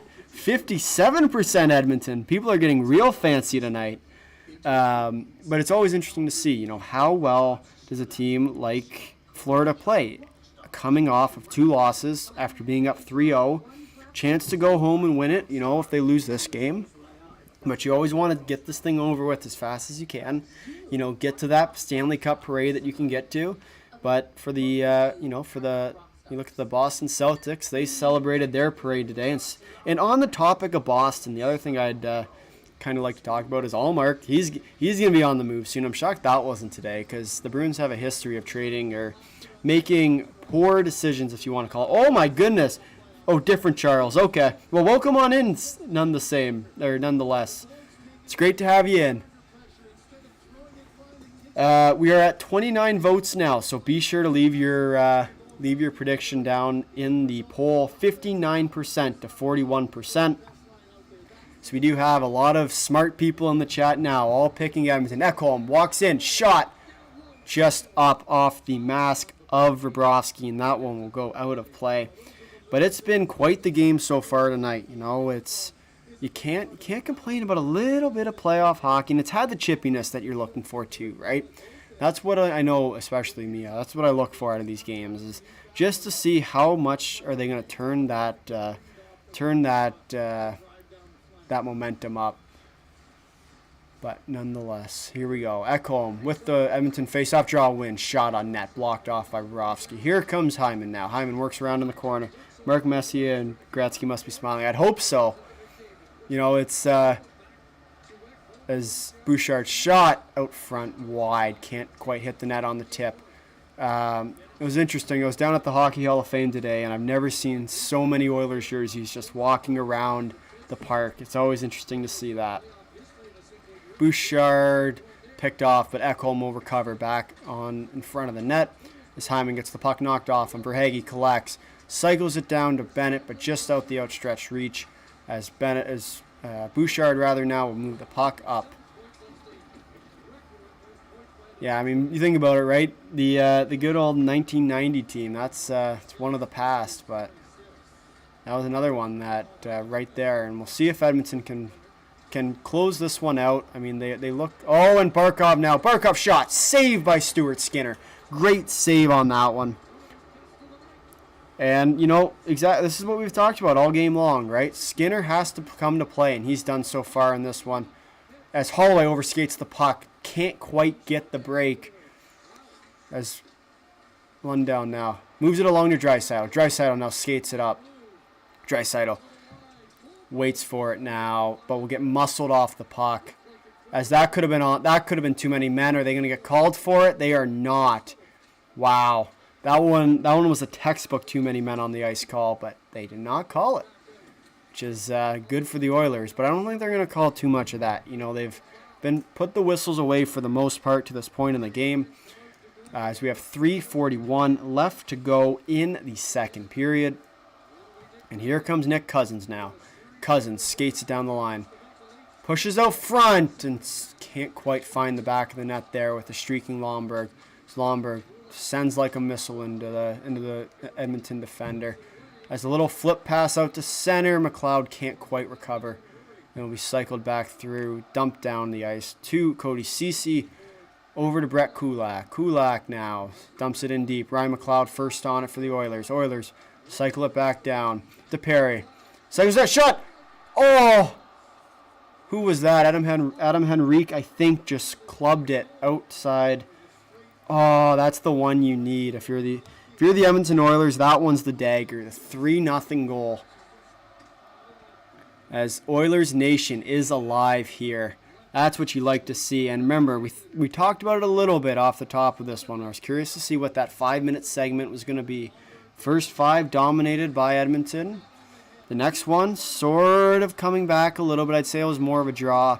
These last 5, they've been all Florida for the most part. So we'll see we'll see what goes on here. We'll see if Henrique just clubs it. Oh, he had the open cage and couldn't put it away.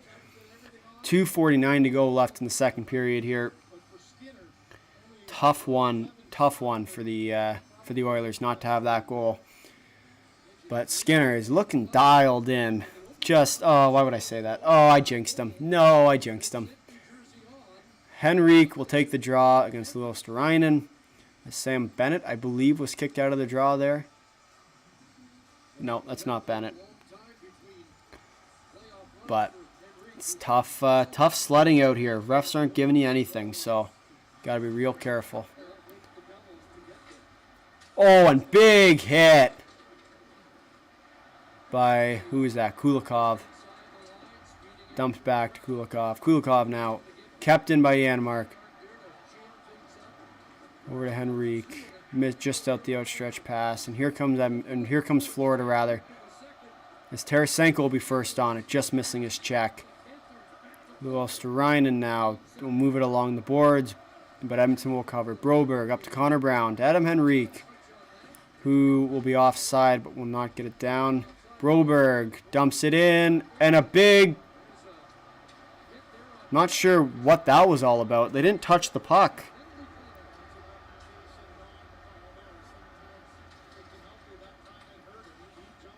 Wow, no call on that one, eh? It's and huge hit.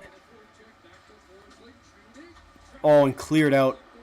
Florida pressing now, but nonetheless, here comes Edmonton. Zach Hyman on the break. Zach Hyman, Deeks, shoots, scores! 3-0 Edmonton. As the Oilers put a stranglehold on this one. Zach Hyman with the dagger, 3-0 Edmonton. And Oilers fans are happy. What a goal. What a move.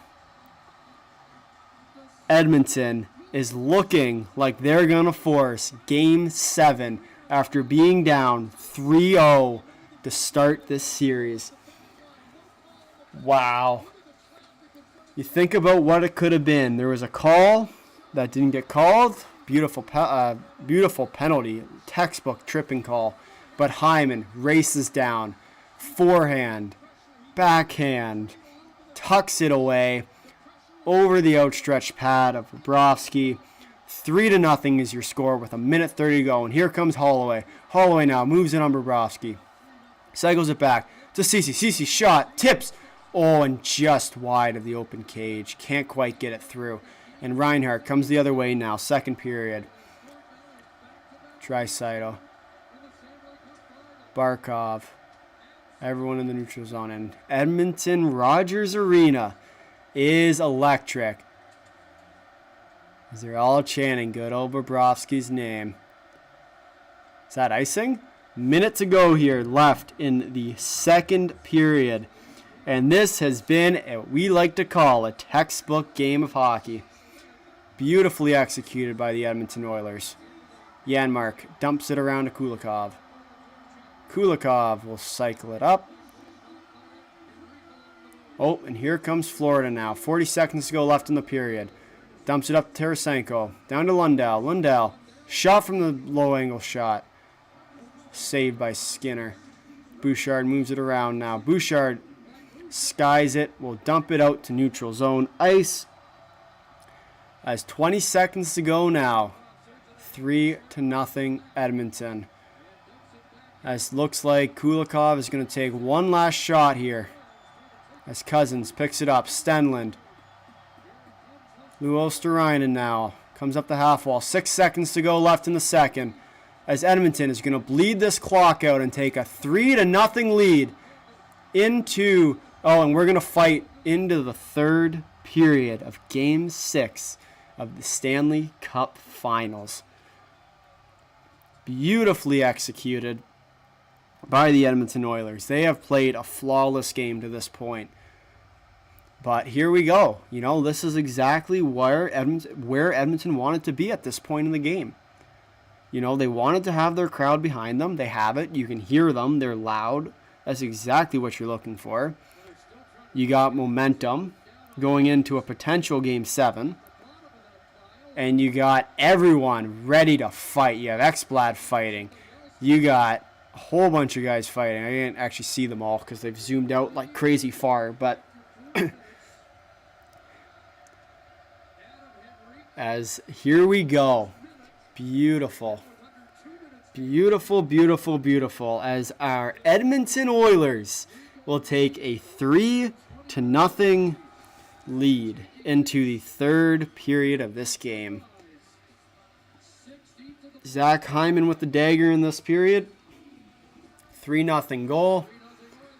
And Edmonton is looking like they're going to force a Game 7. And that's exactly what we want to see. And this is going to be the only time I'm going to plug this tonight, aside from maybe at the end of this. But if you are new, be sure to hit the subscribe and like button. Let us know, say hi in chat. And the plug is here now to be sure to come out. If this game goes to Game 7, be sure to come back out, as we are going to be live once again for Game 7 of the Stanley Cup Final here on the Fly. It's going to be exciting. Be sure to tune in.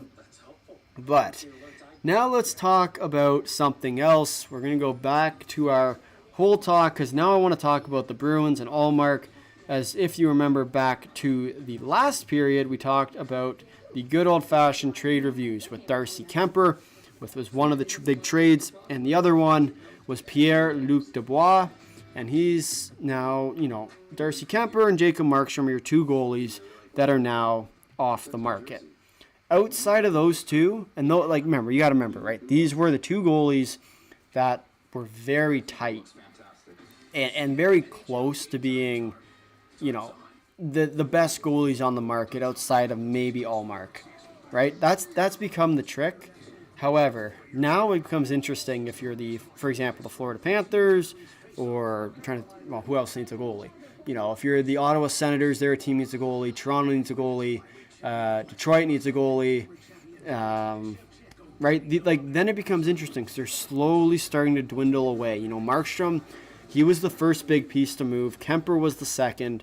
And I think in general now, the next move is, what do they do with a guy like Linus Ullmark, right? Ullmark is probably the best goalie on the market coming in. He's a UFA after this year, so you got to be careful in terms of contract extension. In my opinion, that's more or less the biggest problem to this point of why he hasn't been dealt yet. But I do think that there is most certainly a world where, a guy like Linus Ullmark is in a Leafs jersey for a guy like Mitch Marner. I broke down one of the breakdown of that on our Bruins channel.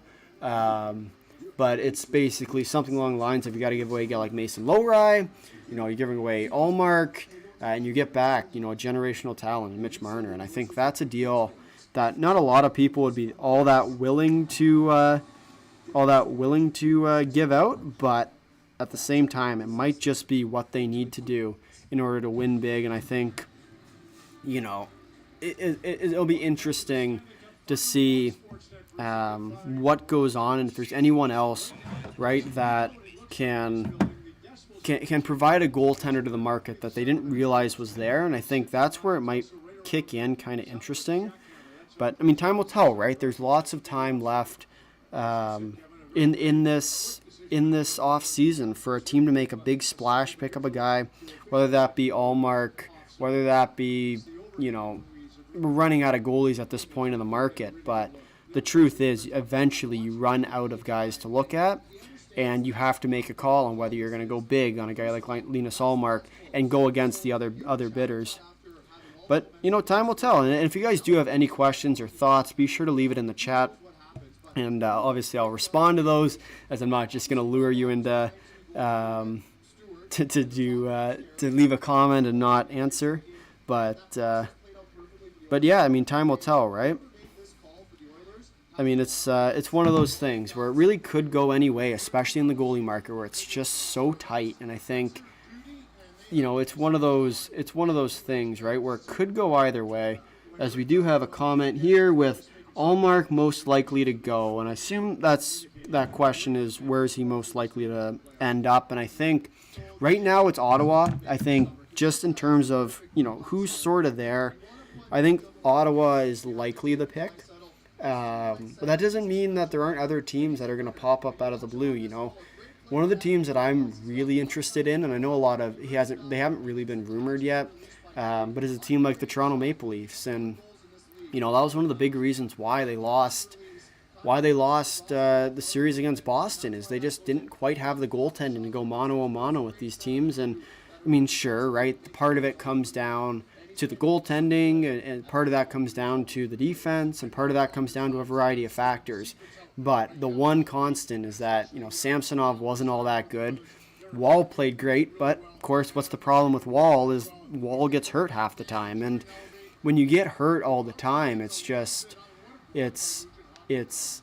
more or less just a problem for you, right? And I think the one team I was really interested to see for Allmark, it was New Jersey, and I thought that was probably going to happen, where it's going to be that first round pick, that 10th overall. But now it's looking like it's going to be a team like Ottawa, and what's Ottawa going to try and give up for a potentially rental goalie? And I think that's where it kicks in to be a problem. Is if you're going to go after a guy like Allmark, you want to make sure you have term, because otherwise you're giving away a top 10 or a first round pick, and potentially Chychrun, which is sort of the rumored deal. It's a first round pick, which is 25th overall, which is Boston's original pick, which was acquired from the Bertuzzi. We went to Detroit, and then Detroit, of course, traded to Brinkat, Ottawa now trading it back to Boston. So we have the little symbiont circle, which I recently learned wasn't symbiont circle, it's symbiont, or symbiont, or whatever it's supposed to be. But of course, Star Wars tends to fail you sometimes. So sometimes you just got to do, sometimes you do not, and sometimes there's just no try. So, the truth is, at the end of the day, I think Allmark likely will go to Ottawa. I think that's going to be the end result. Now it's just a matter of, are they able to get it down to in that nth hour? Are they going to be able to finalize the deal? I think it could be interesting. And I wouldn't say, the one thing also is that they're not 100% guaranteed that they're going to trade him either, right? There is the potential where they run the tandem again.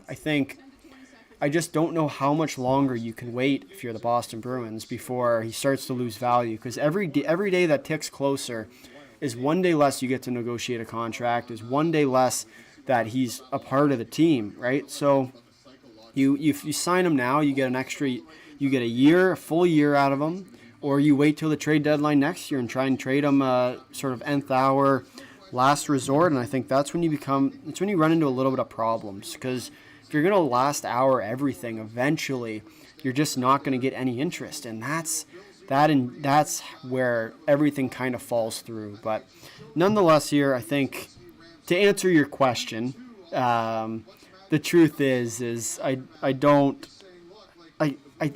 go with the Ottawa Senators, but I do think that it will be an interesting finish to this whole saga for both the Boston Bruins and whichever team go after Allmark and try and pick him up. Draft predictions. Can I go with Macklin Celebrini first overall, or is that too obvious? Actually, what I'm going to do is I'm going to move off this screen now. I'm going to head back to the main screen tab, as we are just doing comments now. So, answer your question. Draft predictions this year. Celebrini, I think, is kind of the unanimous number one. You got sort of the two Belarusian guys after that. Then it's kind of anyone's game, right? You have, in my opinion, you kind of have like a top 12, and then after 12, it kind of falls off a little bit. One of the guys I really like, who I think is going to go way lower than he should, is Cole Yzerman.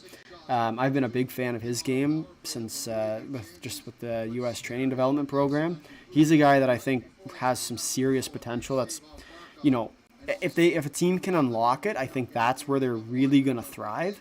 But also, I will be curious, right, to see what they end up doing. I think there's a world where a guy like Tijay Ginla, falls through the draft and finds his way down in the 15th, 16th round. That might, or 15th, 16th overall pick. That's an interesting one for me. And then, of course, the late round guys, right, where there's always tends to be at least one steal of a draft, and it's always interesting to see who that guy is. And I know it tends to be guys with size, and whether that be some player you've never heard of or whether that be, a guy that is like a household name, right? And I think Celebrini is the unanimous number one. I think anyone that doesn't go with Celebrini has a screw loose, to be completely honest with you. But Celebrini is, as much as he's a great player, you got to wonder, right? How much is he worth taking a massive chance on? And is he going to be worth in 10 years? Is he going to be worth the cost it took to tank an entire year? And compared to other draft classes, right? You think about it, Bedard last year. Other notable drafts include, think about the first round picks, right? McDavid is a big one. Even Bedard was a big one, and Matthews. And time after time, right, with these picks, there's a lot of pressure that goes into them. And people expect results, and they expect them right away, which is a huge problem for some of these prospects coming in, because they need the development. They need to be able to go down. They need to be able to go down to the AHL, pick up their game, find their way through the actual, the NHL level competition. But at some point, the expectations are too much, and I think that's part of what Celebrini's going to run into. And I'd be curious to see, if he's going to end up matching the level. I think he will. I think he's going to be a good player. I don't think he's going to be a great player, quite to the level that a lot of people haven't projected going. But that's just my thoughts. I mean, you guys might think differently, but I do think that, Celebrini, as much as he's a great player. There's no getting around that he's a great player. But, I mean, at some point, right, you gotta take note that you're not, as much as he's been playing against, junior guys, he sat out of the IIHF Worlds, which is always a great idea, unless you're a guy like Juraj Slafkovsky, who, let's be honest here, that was a genius move of him. You think back to his year. This was one of my favorite years in terms of the draft, was Slafkovsky's year, because we saw that group of Slovaks just rise throughout the IIHF tournaments, right? Whether that be the Olympics, whether that be the IIHF Juniors, whether that be the IIHF Worlds, they were dominant. Didn't matter who they were playing, they were dominant. And that year they gave Canada a run for their money. Obviously the Czechs knocked them out this year, and I mean Canada's just been getting progressively worse with their junior teams, with their with the other teams. Their Worlds team, that was. Oh, don't even get me going on that one. That one was just disappointing, especially in a shootout too. Like you couldn't have. Like we covered that one, right? We were watching along to that one. We made recap videos on that one, and it's one of those tournaments where it always sucks to watch because none of Canada's players actually go, and you get sort of anyone that's eliminated. So more or less all the players that aren't very good. And then you got guys going up against the best of the best. And you kind of get the sense of who it is for teams like Slovakia and, whether that be Czechs or Finns or Swedes or whoever it might be. Or even teams like the Swiss, where they get their full team out because that's the status. Yossi gets knocked out, and where does he go? Straight to the IIHF World. It doesn't quite work that way for a lot of the other players, and especially in Canada and North American countries where it's, I guess I could go to that. I don't think I'm going to go, but still. Anyway, that's just my little rant about the IIHF World Championships. If anyone else has anything else they want to talk about, otherwise I'm going to probably keep talking about the IIHF events as we preview our way into the third period of this game. And, it's been a real good game so far, right? That's exactly what you're looking for out of these two teams is to come to play and Edmonton just on a different level tonight. And I mean, the one thing that I was very interested to see after that game 4 where they won 8-1, right, is how well are they going to be able to score the rest of the series, and did they spend it all? Because that tends to be a thought that goes through your head is, are you going to spend all your energy, or are you going to actually use it for the future, gain momentum, and keep it moving? And to credit Edmonton, they played excellent, right? They've earned every step of the way here, and they've earned every game coming back. You think back 8-1, that one was just a blowout. They even chased the goal. They even chased Bobrovsky.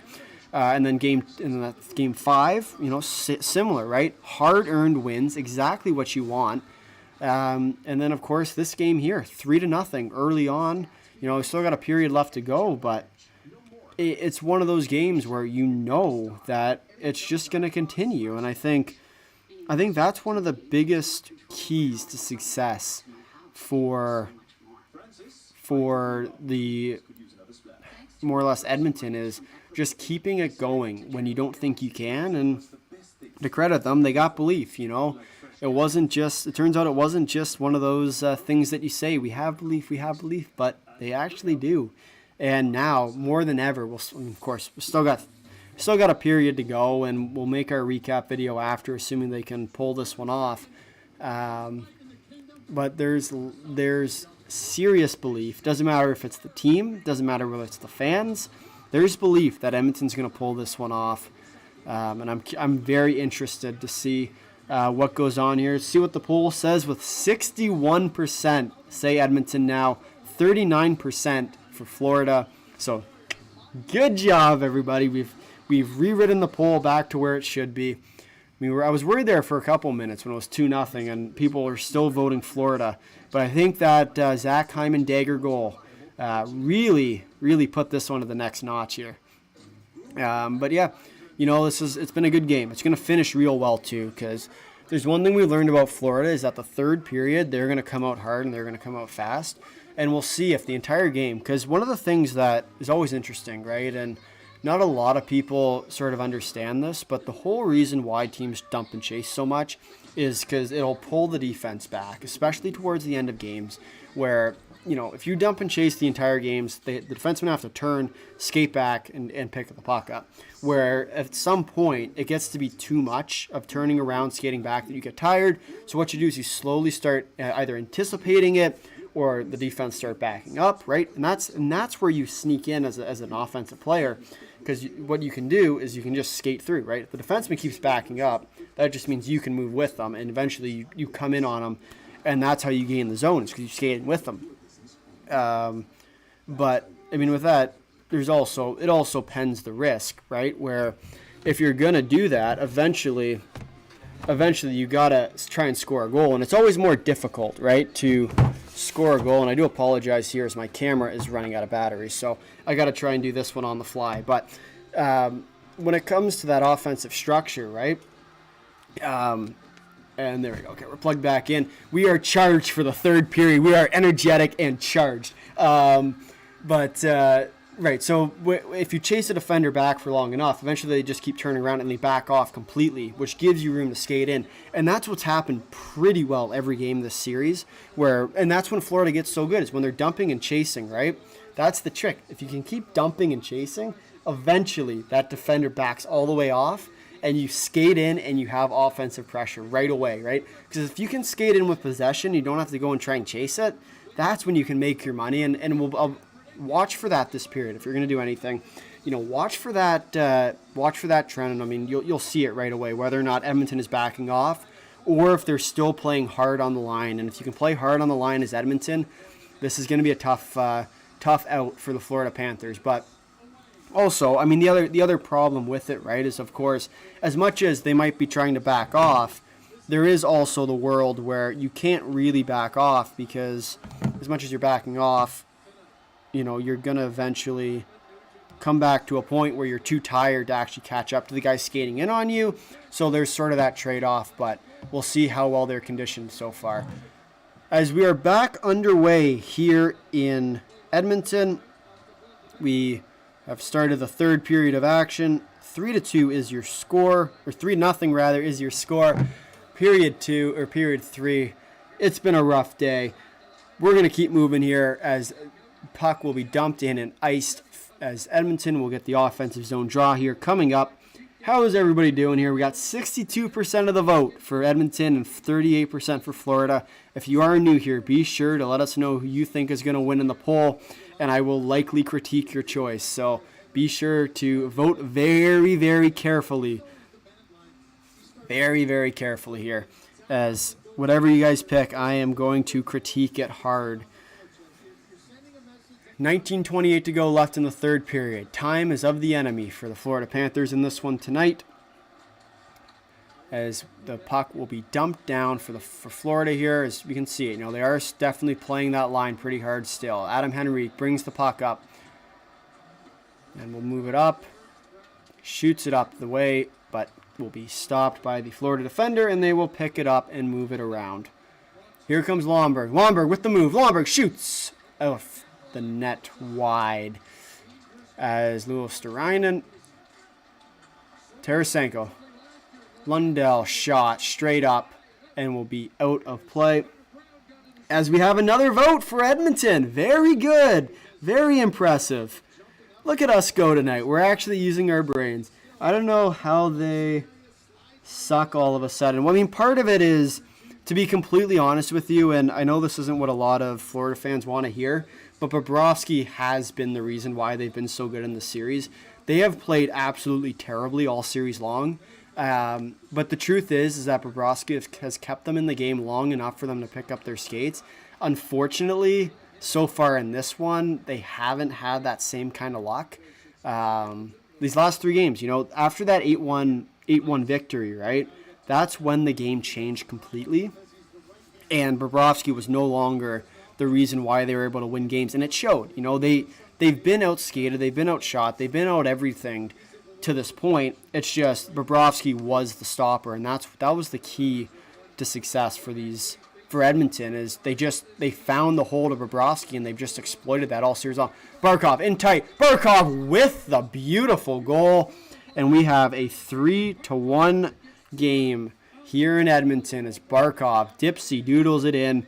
I'm a Chicago Blackhawks fan. Well, I mean, there you go. I mean, you got quite the prospect pool going, right? It's got to say, I always love Bedard and what he does. But, man, that's back to this one here. You got Barkov with the little dipsy doodle, tucks it in home. Fogle gets absolutely annihilated there. Kulak can't get the stick in. And Barkov undresses the defender, undresses the goalie, and will put it in to put Florida within 2 in Game 6 of the Stanley Cup Finals. Oilers are so stacked. No, this team is impressive. But to be honest, both teams are. They're very evenly matched, which to me, it's been a while since we've had like a very evenly matched series. Think back to last year where Florida played Vegas, and that one was just a blowout. But it was a blowout on paper too, right? This series is really close on paper, which is why it's been so good. And it really just comes down to who's going to get lucky at the right time. And, I mean, all credit to them. Edmonton's been hot as of late. Bobrovsky's shot kicked out as we have 18 minutes left to go here in the third period of Game 6. And remember, Edmonton is looking to really... Ooh, good kick save. Shot off the top blocker. Kick straight up. Didn't go out of play. But here comes Florida with Rodriguez collecting behind his own net. Moves it up to Sam Bennett over to Tkachuk. Tkachuk shot, whiffs on it, can't get the puck in. And Darnell Nurse will recover in his own end, dump it off the glass out to the neutral zone where Aaron Ekblad is there to recover, but he will dump it in deep. Hits off the back stanchion, but no one there as Edmonton will shoot it around Darnell Nurse. We'll try and clear it as the ref just keeps getting in the way here. Tkachuk now. Tkachuk holds. Back to the point. Gets beat. Here comes Hyman. Pushes off. Hyman tries the back in move, but can't quite do it. Kind of glad McDavid's getting a cup, and happy for you Canucks, who he ain't had the cup since 91. 93. Come on, man. Come on. What did I do to you? No need to rub it in. See, I'm a Bruins fan, so, like, I don't really care who wins this one, but I'll cheer for the Canadian team. And but no, I know what you mean. Like it's been quite the road, and I've always found it interesting, sort of how I still have the article where this was what's in our paper, like one of our national papers, right? It's we've come this far, bring it home, Edmonton. It's like go Oilers go, and we quite literally have the entire country behind us, us being Edmonton, right? So that's always kind of a cool thing. One of the neat parts about Canadian hockey is everyone sort of gets together. But it'll be interesting, right? I mean, the truth is that this series is far from over, and as puck goes in deep here, 16:40 to go. Oh, Cece, chip it out to Brown, out back to the neutral zone. How do you feel the Oil tying us for cups, lol? I mean, honestly, if it means a Canadian team wins it, I don't mind. But until that point, do I not have a time on? I don't have a time on. Draisaitl will push it around here and cycles it around over to Warren Fogle. Fogle will chip it out as Connor Brown chips it out. As Connor Brown will chase here, the Florida defender back to center. Chicago and Boston have 6 cups, and now the Oilers should get 6. Well, there's still plenty of series left, right? I mean, as much as the poll does say 65% to 35%, you know, it's quite the. It's still a very tight game. This really could go either way here. As it's cycled around, hits off the glass. 15:35 to go. Edmonton 3, Florida 1. As we head to another commercial, or no, we're not heading to a commercial TV timeout. They like doing where they pull the graphics and they sort of reel you in. You know, they got me on like the hook, line, and sinker here. But it's, you know, it's as much as I'd like Edmonton to win. I mean, as long as it's not the Leafs, I'm happy, because I don't want to hear about Leaf fans all being happy and whatnot. But I wouldn't mind the Oilers winning this one. I'll say that much, because it's they've certainly come this far, right? They might as well finish this one off. As McDavid now will line up against. Florida had 2 shots in the first period. The Oil had 11. Well, now, my friend, if you look at it, it's now 17-15. So, as much as that is right? Like, and that's sort of to the point, right? You asked earlier about why Florida hasn't looked that good, and it's just because Bobrovsky hasn't quite had it. In this game, he looked good early, but unfortunately, it's only so long that your goaltender can keep you in it before everything just falls apart, and that's what happened in this one. 15 minutes to go, 5 minutes down, and think back to the segments of the 5, right? Shot on net, save. Out front, great block. Takes out the Sam Bennett, who was looking for the rebound there. Connor McDavid with the, I don't know who took Sam Bennett out, but Forsling will collect behind his own net here. 14:40 to go. Left in the third period. And here comes Verhey. Verhey cycles around the net, blocked off by Broberg. Broberg fights him behind the net. To Verhey, out to the point to Ekman Larsson. Ekman Larsson flips it on net, but hit down with the high stick. And the Oilers are going to clear. No icing. Ekman Larsson will head back to collect the puck and move it up. 67% of you guys say Edmonton Oilers are going to win this one. 33% for the Florida Panthers. Be sure to vote if you have not already in the poll. 14 minutes to go here in the third period. Time is of the enemy for the Florida Panthers as they race against the clock to win the Stanley Cup, frankly. I mean, you know, you think about it, right? This is the game that they should win. But we'll see if... someone got a penalty there. I don't know who it was.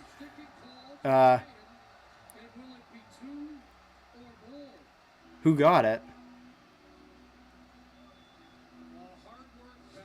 I don't know who got it. They didn't tell me. But there will be a... Oh, I assume it's on... I think it's on Edmonton. As Florida will head to the power play. That's a tough one to give up. We talked about it. You can't let Florida back into this game. As soon as you let Florida back in, they're going to chip away. And, one goal leads to two leads to four, and four leads to you going home, and a potential way to get yourself to a Game 7 after going down 3-0. And another person has voted in favor of the Edmonton Oilers, as that is what we like to see here. Make sure to vote if you have not already, as we do. We are keeping a very close tracker on that, because earlier in the game it was 2-0 Edmonton, and for whatever reason, people still were voting Florida. But hey, maybe you guys know something I don't, right? Maybe I've put my my blinders on for the Oilers. But nonetheless, it's been quite the game so far, right? And we'll see if they can continue this here. These are the kind of games that it's very difficult to stay in for the entire time, especially as Edmonton, because you got to be real careful, especially in this Cup final. You can't let it seem like Florida back in, because as soon as they get one, right, one leads to two, and you can see it. You can see it here, right? One power play leads to two power plays. One power play leads to two power play goals. Two power play goals lead to three, and it's that repeated cycle of one leads to two, leads to three, leads to four. And if you keep doing it, eventually you tempt fate. I mean, sure, Florida's only scored one goal on the power play this entire series, right? They've had a number of chances, but all it takes is one. And this is a very different game, different series. So we'll see, right? We'll see if they can clog down the neutral zone here. This is what they've done really well. So, blue line, if you can clog this up, force them to try and dump the puck in, then chase back and get it as the off winger. That's exactly what they've done throughout this entire game, throughout this entire series. We'll see if they can continue it here. But we'll see. This one is one that will likely come down to the wire. And I think as much as this game looked to be a blowout early, I don't think it's going to be. As Edmonton wins the draw and will clear it out all the way down the length of the ice. Ekman-Larsson now brings the puck up. Passes it off to Barkov. Barkov skates it up now. Barkov through the zone. Sets up. Down to Tkachuk. Tkachuk up to Ekman-Larsson. Shot. Off the edge. Out wide. Did not hit the net there. Looked like it went in. But did not. Which is good. Can't complain about that one, right? Now, Nugent-Hopkins. Dumped it out and cleared for the Edmonton Oilers here. 13 minutes to go left in the period, as we have minute 17 left to go on the power play. And once again, picked off and will be cleared by the offensive chance. Janmark shot off the cage of Bobrovsky and cleared out. And here comes the Oilers. Broberg collects that in the neutral zone and will dump it all the way back down. We're under a minute to go left on this power play. And that is what you want to see from the Edmonton Oilers. Beautifully executed, the three-man stack. But sticks can't get all the way in. And here we go, Ryan McLeod with the stick. Fogle will dump it down. And the Edmonton Oilers kill off even more time. 30 seconds to go left on the power play. As Edmonton looks, Brandon Montour comes in, shoots it, tips it way high. And Ekholm now gets a stick lifted right as he was about to shoot. Puck still in. Bennett. Ryan McLeod diving poke check to clear. 10 seconds to go left on the power play as caught by Stuart Skinner. And 5 seconds to go here on the Florida power play. This has been one that has been yet another textbook kill for the Edmonton Oilers. And the GM is dumbfounded for Florida. That is funny. But it's like, that's exactly how you're supposed to do it. You stack up your neutral zone right on the blue line. If they try and dump it around you, you chase your guy back and you pick him up. And that's exactly what Florida's done. That's exactly what Edmonton's done this entire series. And that's why they've been so successful, because they don't give any time. And the power play will be killed off as we are back to even strength here in Edmonton. And what a kill that was yet again. They have been lights out killing this entire night. And it showed. The series has been amazing. Their penalty kill has been one of the big reasons why they're at this point. They've taken a lot of bad penalties. I'm not going to say they haven't, but you can even hear it. I'm sure you can hear it through the screen here. Edmonton is alive. Edmonton believes. Canada believes. And look at that. I'm going to bring the We Believe sign to the next one. The the Ted Lasso Believe. That's going to be in the next one, so stay tuned. If they make it, of course. I mean, we'll see, but of course, we'll see if they can force a Game 7 here. We'll be live for that. If that does happen, I don't know at this point if it will. Ooh, big hit. It's Louis Ryan on Bouchard on that one. 39 votes, 40 votes, as we do have 2 quick votes there. Both of them, I do believe, going to the Edmonton Oilers here. So great pick to whoever picked those. Very smart. As shot over the net. Kulak now. Kulak dumps it out. Forsling back out to neutral ice. We'll have 11 minutes left on the clock in the third period of Game 6 of the Stanley Cup Final. Coming right down to the wire here. Barkov. Verhaeghe now. Verhaeghe over to Kulak. Down to Kulak. Kulak moves it up to Holloway. Holloway tries to clear it out. Stuck by Montour. Montour keeps the puck in and will move it down along the boards. Bouchard recovers. Bouchard up to Fogle now. Cleared it out to neutral zones. Verhaeghe will pick it up. Down to Montour. Reinhart now. Holloway. Down to Kulak. Kulak recovers. Shoots it around the boards. But there is Mikkola, but he cannot keep it in as the puck will retreat back to 41 votes now, 68 to 32%. So people still think Edmonton's going to take this one in a growing margin too, I may add. Tkachuk. Over to Rodriguez now. Rodriguez brings the puck. Shoots. Rodriguez. Block shot as Edmonton will dump it out to neutral ice. 10 minutes to go left in the third period. And here comes Rodriguez. Rodriguez shot saved by Stuart Skinner. Rodriguez picks it up again. Cycles it back to the point. Ekman-Larsson. Shot saved by Stuart Skinner again. And here come the Oilers. But we'll chip it out to center and we'll make the change. The puck will be cleared down, not icing. Kulak. Forsling kept in. Shot blocked by Cody Ceci. Ceci just too slow to get to that puck. Tkachuk, but Kulak now. Up to Hyman. Hyman chips it in deep with McLeod. Hyman. McDavid with them now. As Florida will clear it out. Forsling moves it up to Verhaeghe. Verhaeghe. Or Tarasenko. Tarasenko now. Ekholm. Ekholm bounces it off the boards. Off the outreach of Hyman. No penalties going to be called on that. As Ekblad decides to go for a little bit of a dive. And no call on that one. Believe it or not, they're not going to call it. So can't get away with that one now. Holloway now. Holloway. Passes it along. Oh. Wow. No call on. Oh, they are going to call it. They are going to call it. Interference on Mikkola. I think. They're Edmonton, nonetheless, is going to be going to the power play with 8 minutes and 30 seconds to go. Nope, not empty net. We're not that much desperation quite yet. Edmonton power play. 2-minute power play for interference. And that's where it becomes a discipline problem, especially for a team like the Florida Panthers. You know that you've been up. You're up 3-0 in a series, and you can slowly see your lead dwindling away, right? 3-1, 3-2, 3-3 if this game holds and nothing crazy happens. But the truth is, this has been a great game, and it'll come down to one bounce. That's what we said off the offset. I still believe that this game is going to get real close, real tight, real quick. As Edmonton, the poll has swayed yet again. 69% nice for the Edmonton Oilers and 31% Florida.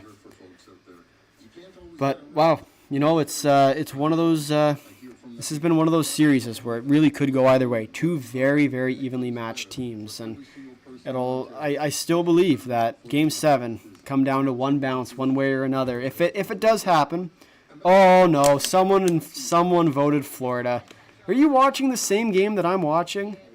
Oh, someone voted Edmonton now. Cheers. But, that's the joy of it, right? Is as much as one person might think this game's over, it's not. And that's why I love talking about the poll, is because the truth is, just because it might seem like it's over, it's not over, and everyone knows that. If you are new here, please do fill out the poll. Let me know who you think is going to win, but also hit the like button, hit the subscribe button, and hit the notification bell so you do not miss the upload. And when we go live for hopefully Game 7, you will get the notification and you can come join us back in the chat here. This is always a good time as we watch the poll ever so closely here and watch as the Edmonton Oilers hopefully bring a Stanley Cup home to Canada. But, I guess we'll see, right? We'll see if they can hold on to this one first. That's step one. But, I do think the way this game has been trending to this point, it's gonna make it. Bouchard over to Nugent Hopkins. Nugent Hopkins tied up by Barkov now as the Florida guys try to make their way through.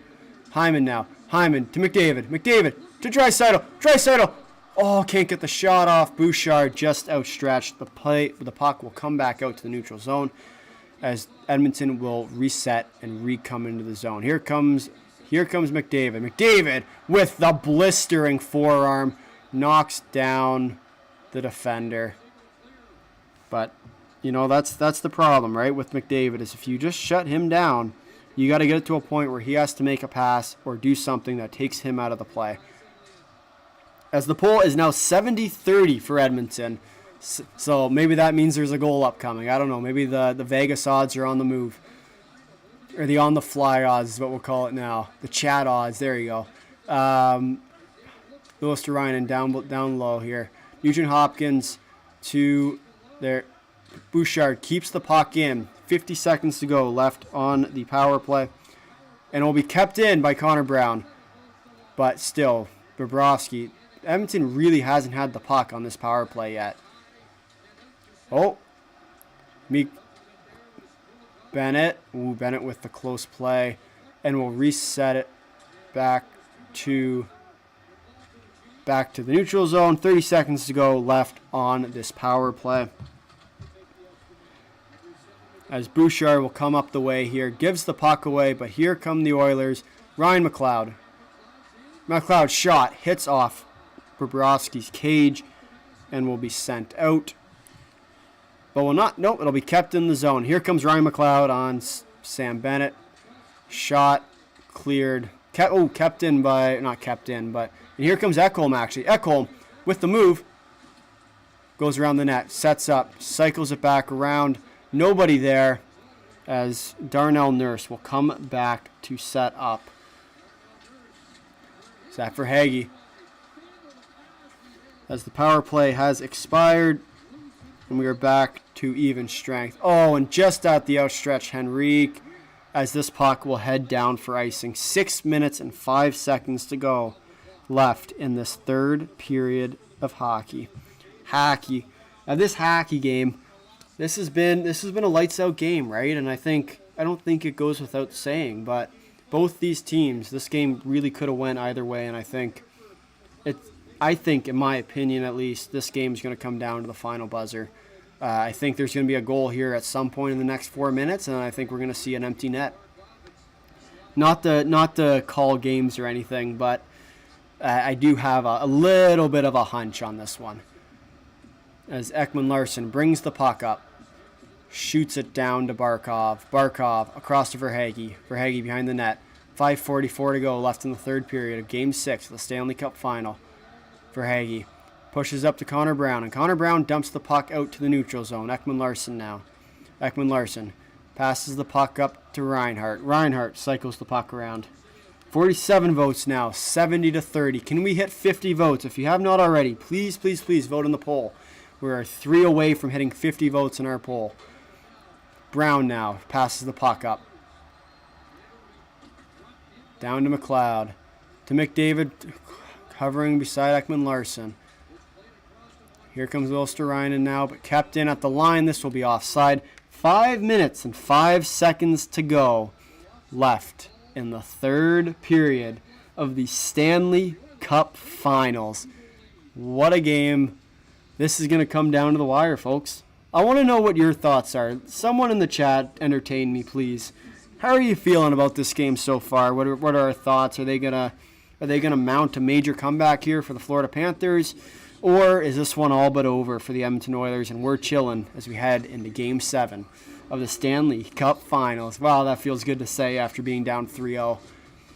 I will be honest, I did in one of those recap videos say, and I'm not proud of this, right? I want to make sure everyone knows I'm not proud of saying this, but I did say that it is over, and I said that, and I'm sorry, I take full responsibility for that. Okay, that one's on me. You know, I did say that. I said, you know, Edmonton's done, right? 3-0, it's only a matter of time.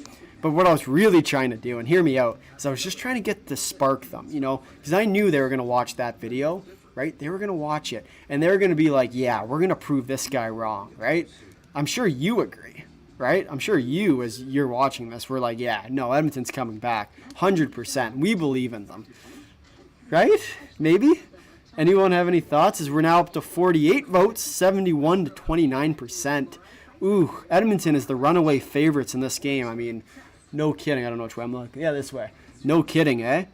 But I do think that, you know, as much as Edmonton was counted out in this one, all that matters is what's going on in that locker room, and they have it. As we head down the final stretch here, we're back from the commercial break, the final commercial break, hopefully in this game, as we hope to see the series get tied up at 3-3, heading back to the big, bad Florida.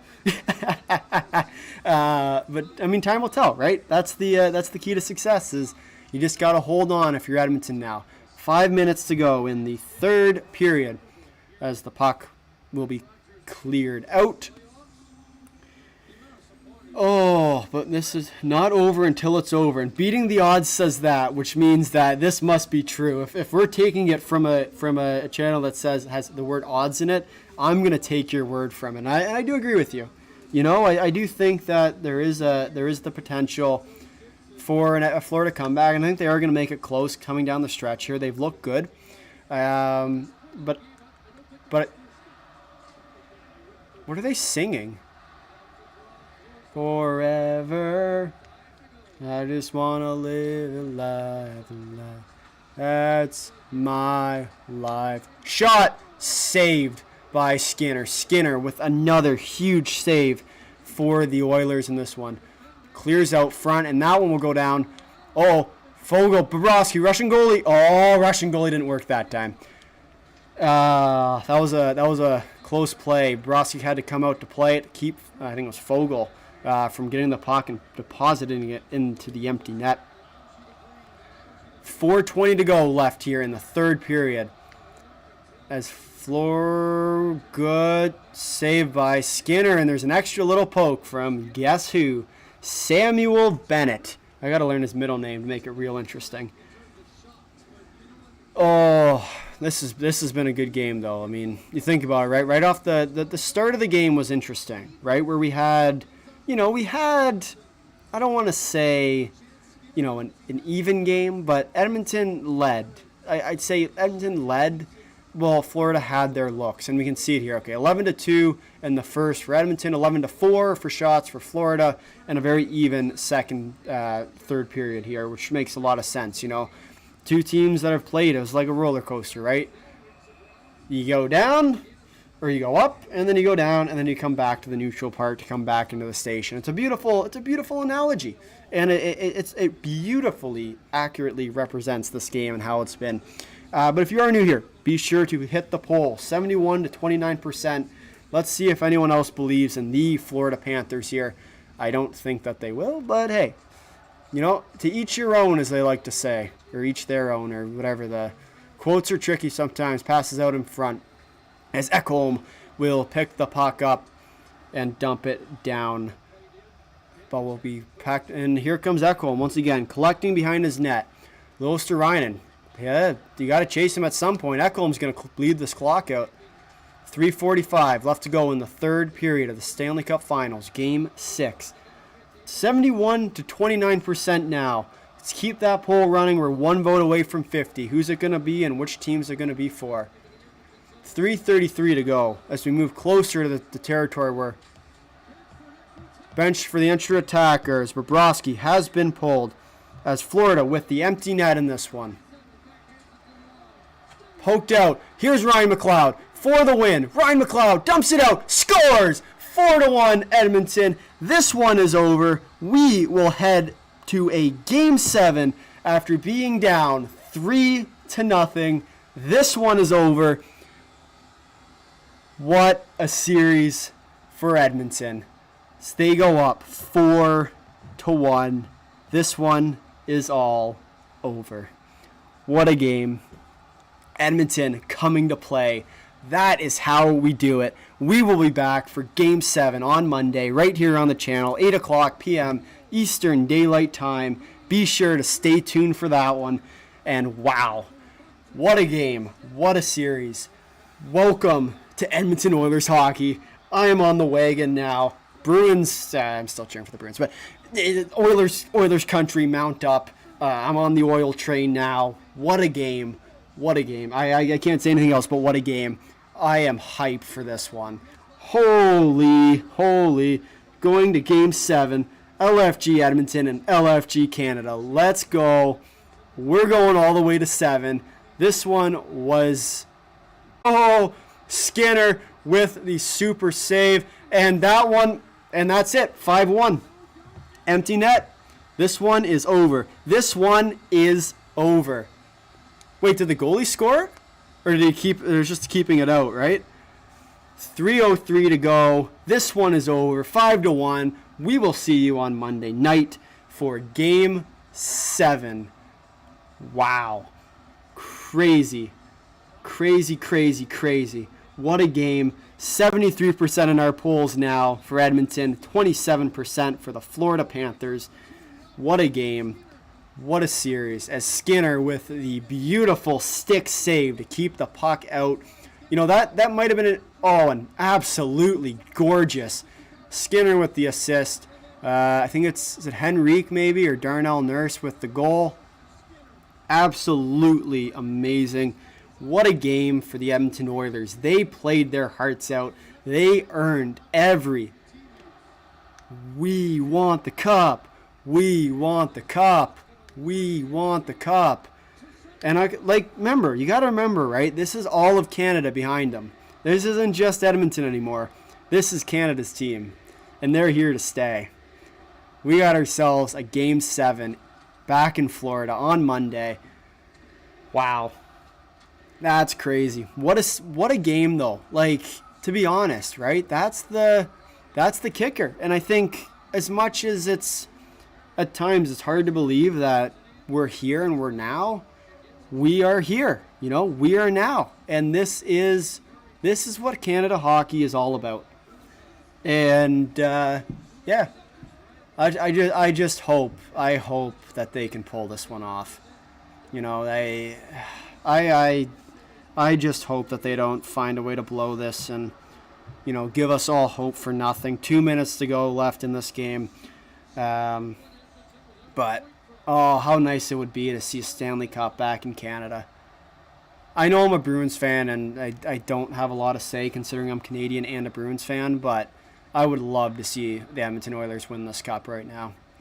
This has been it's been a special run right here.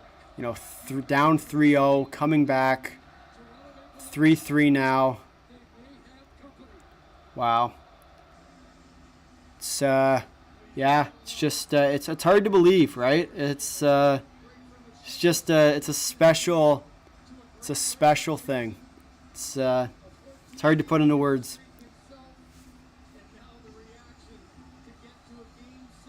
But still, you know, it's I mean, if anyone has any thoughts, now's the time. We do believe. We certainly believe in our We'll give it a shot. Oh, we're halfway there. Whoa. Yeah, I can't hit that high note still. But wow, what a game. What a series. I mean, I'll go more in depth in our recap video coming out directly after the stream, but it's a special moment. This is one to take in.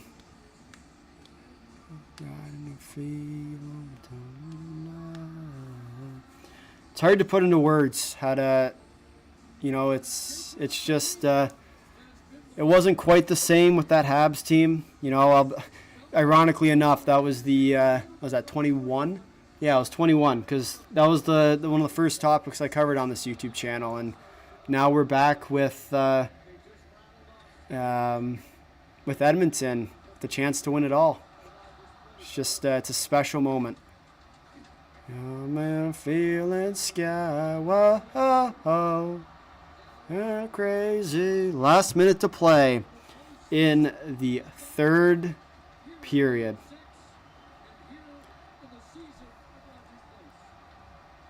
What a game.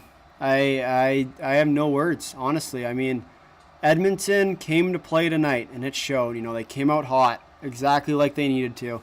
Florida just trying to hold on as best they can, and just can't.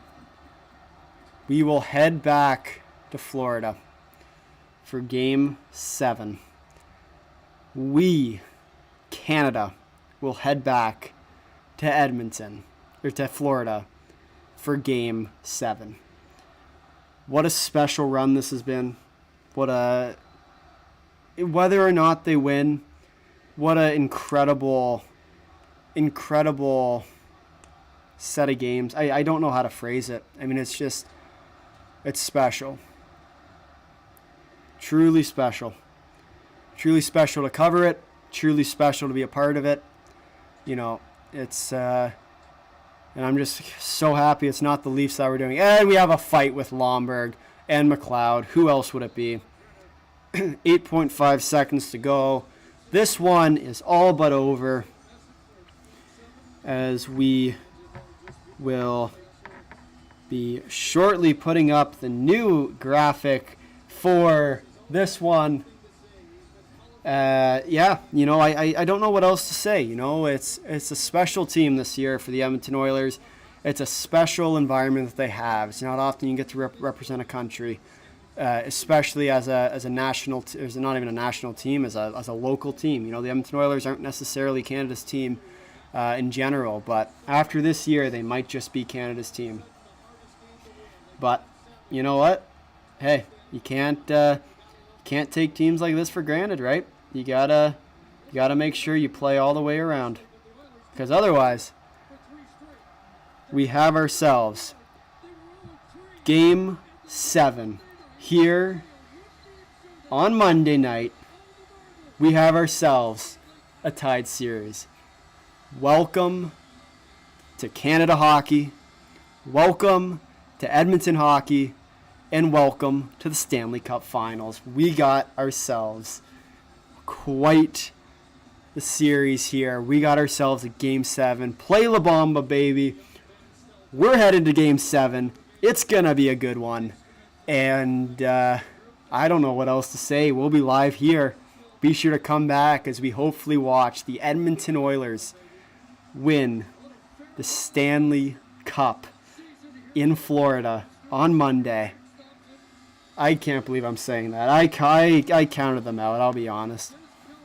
It's been a special run this season has. But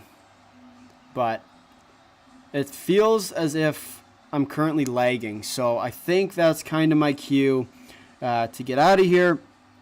But please, please, please, if you have not already, hit the like button, hit the subscribe button, hit the notification bell so you're notified when we go live for Game 7 on Monday night for Game 7, Stanley Cup Final in Florida.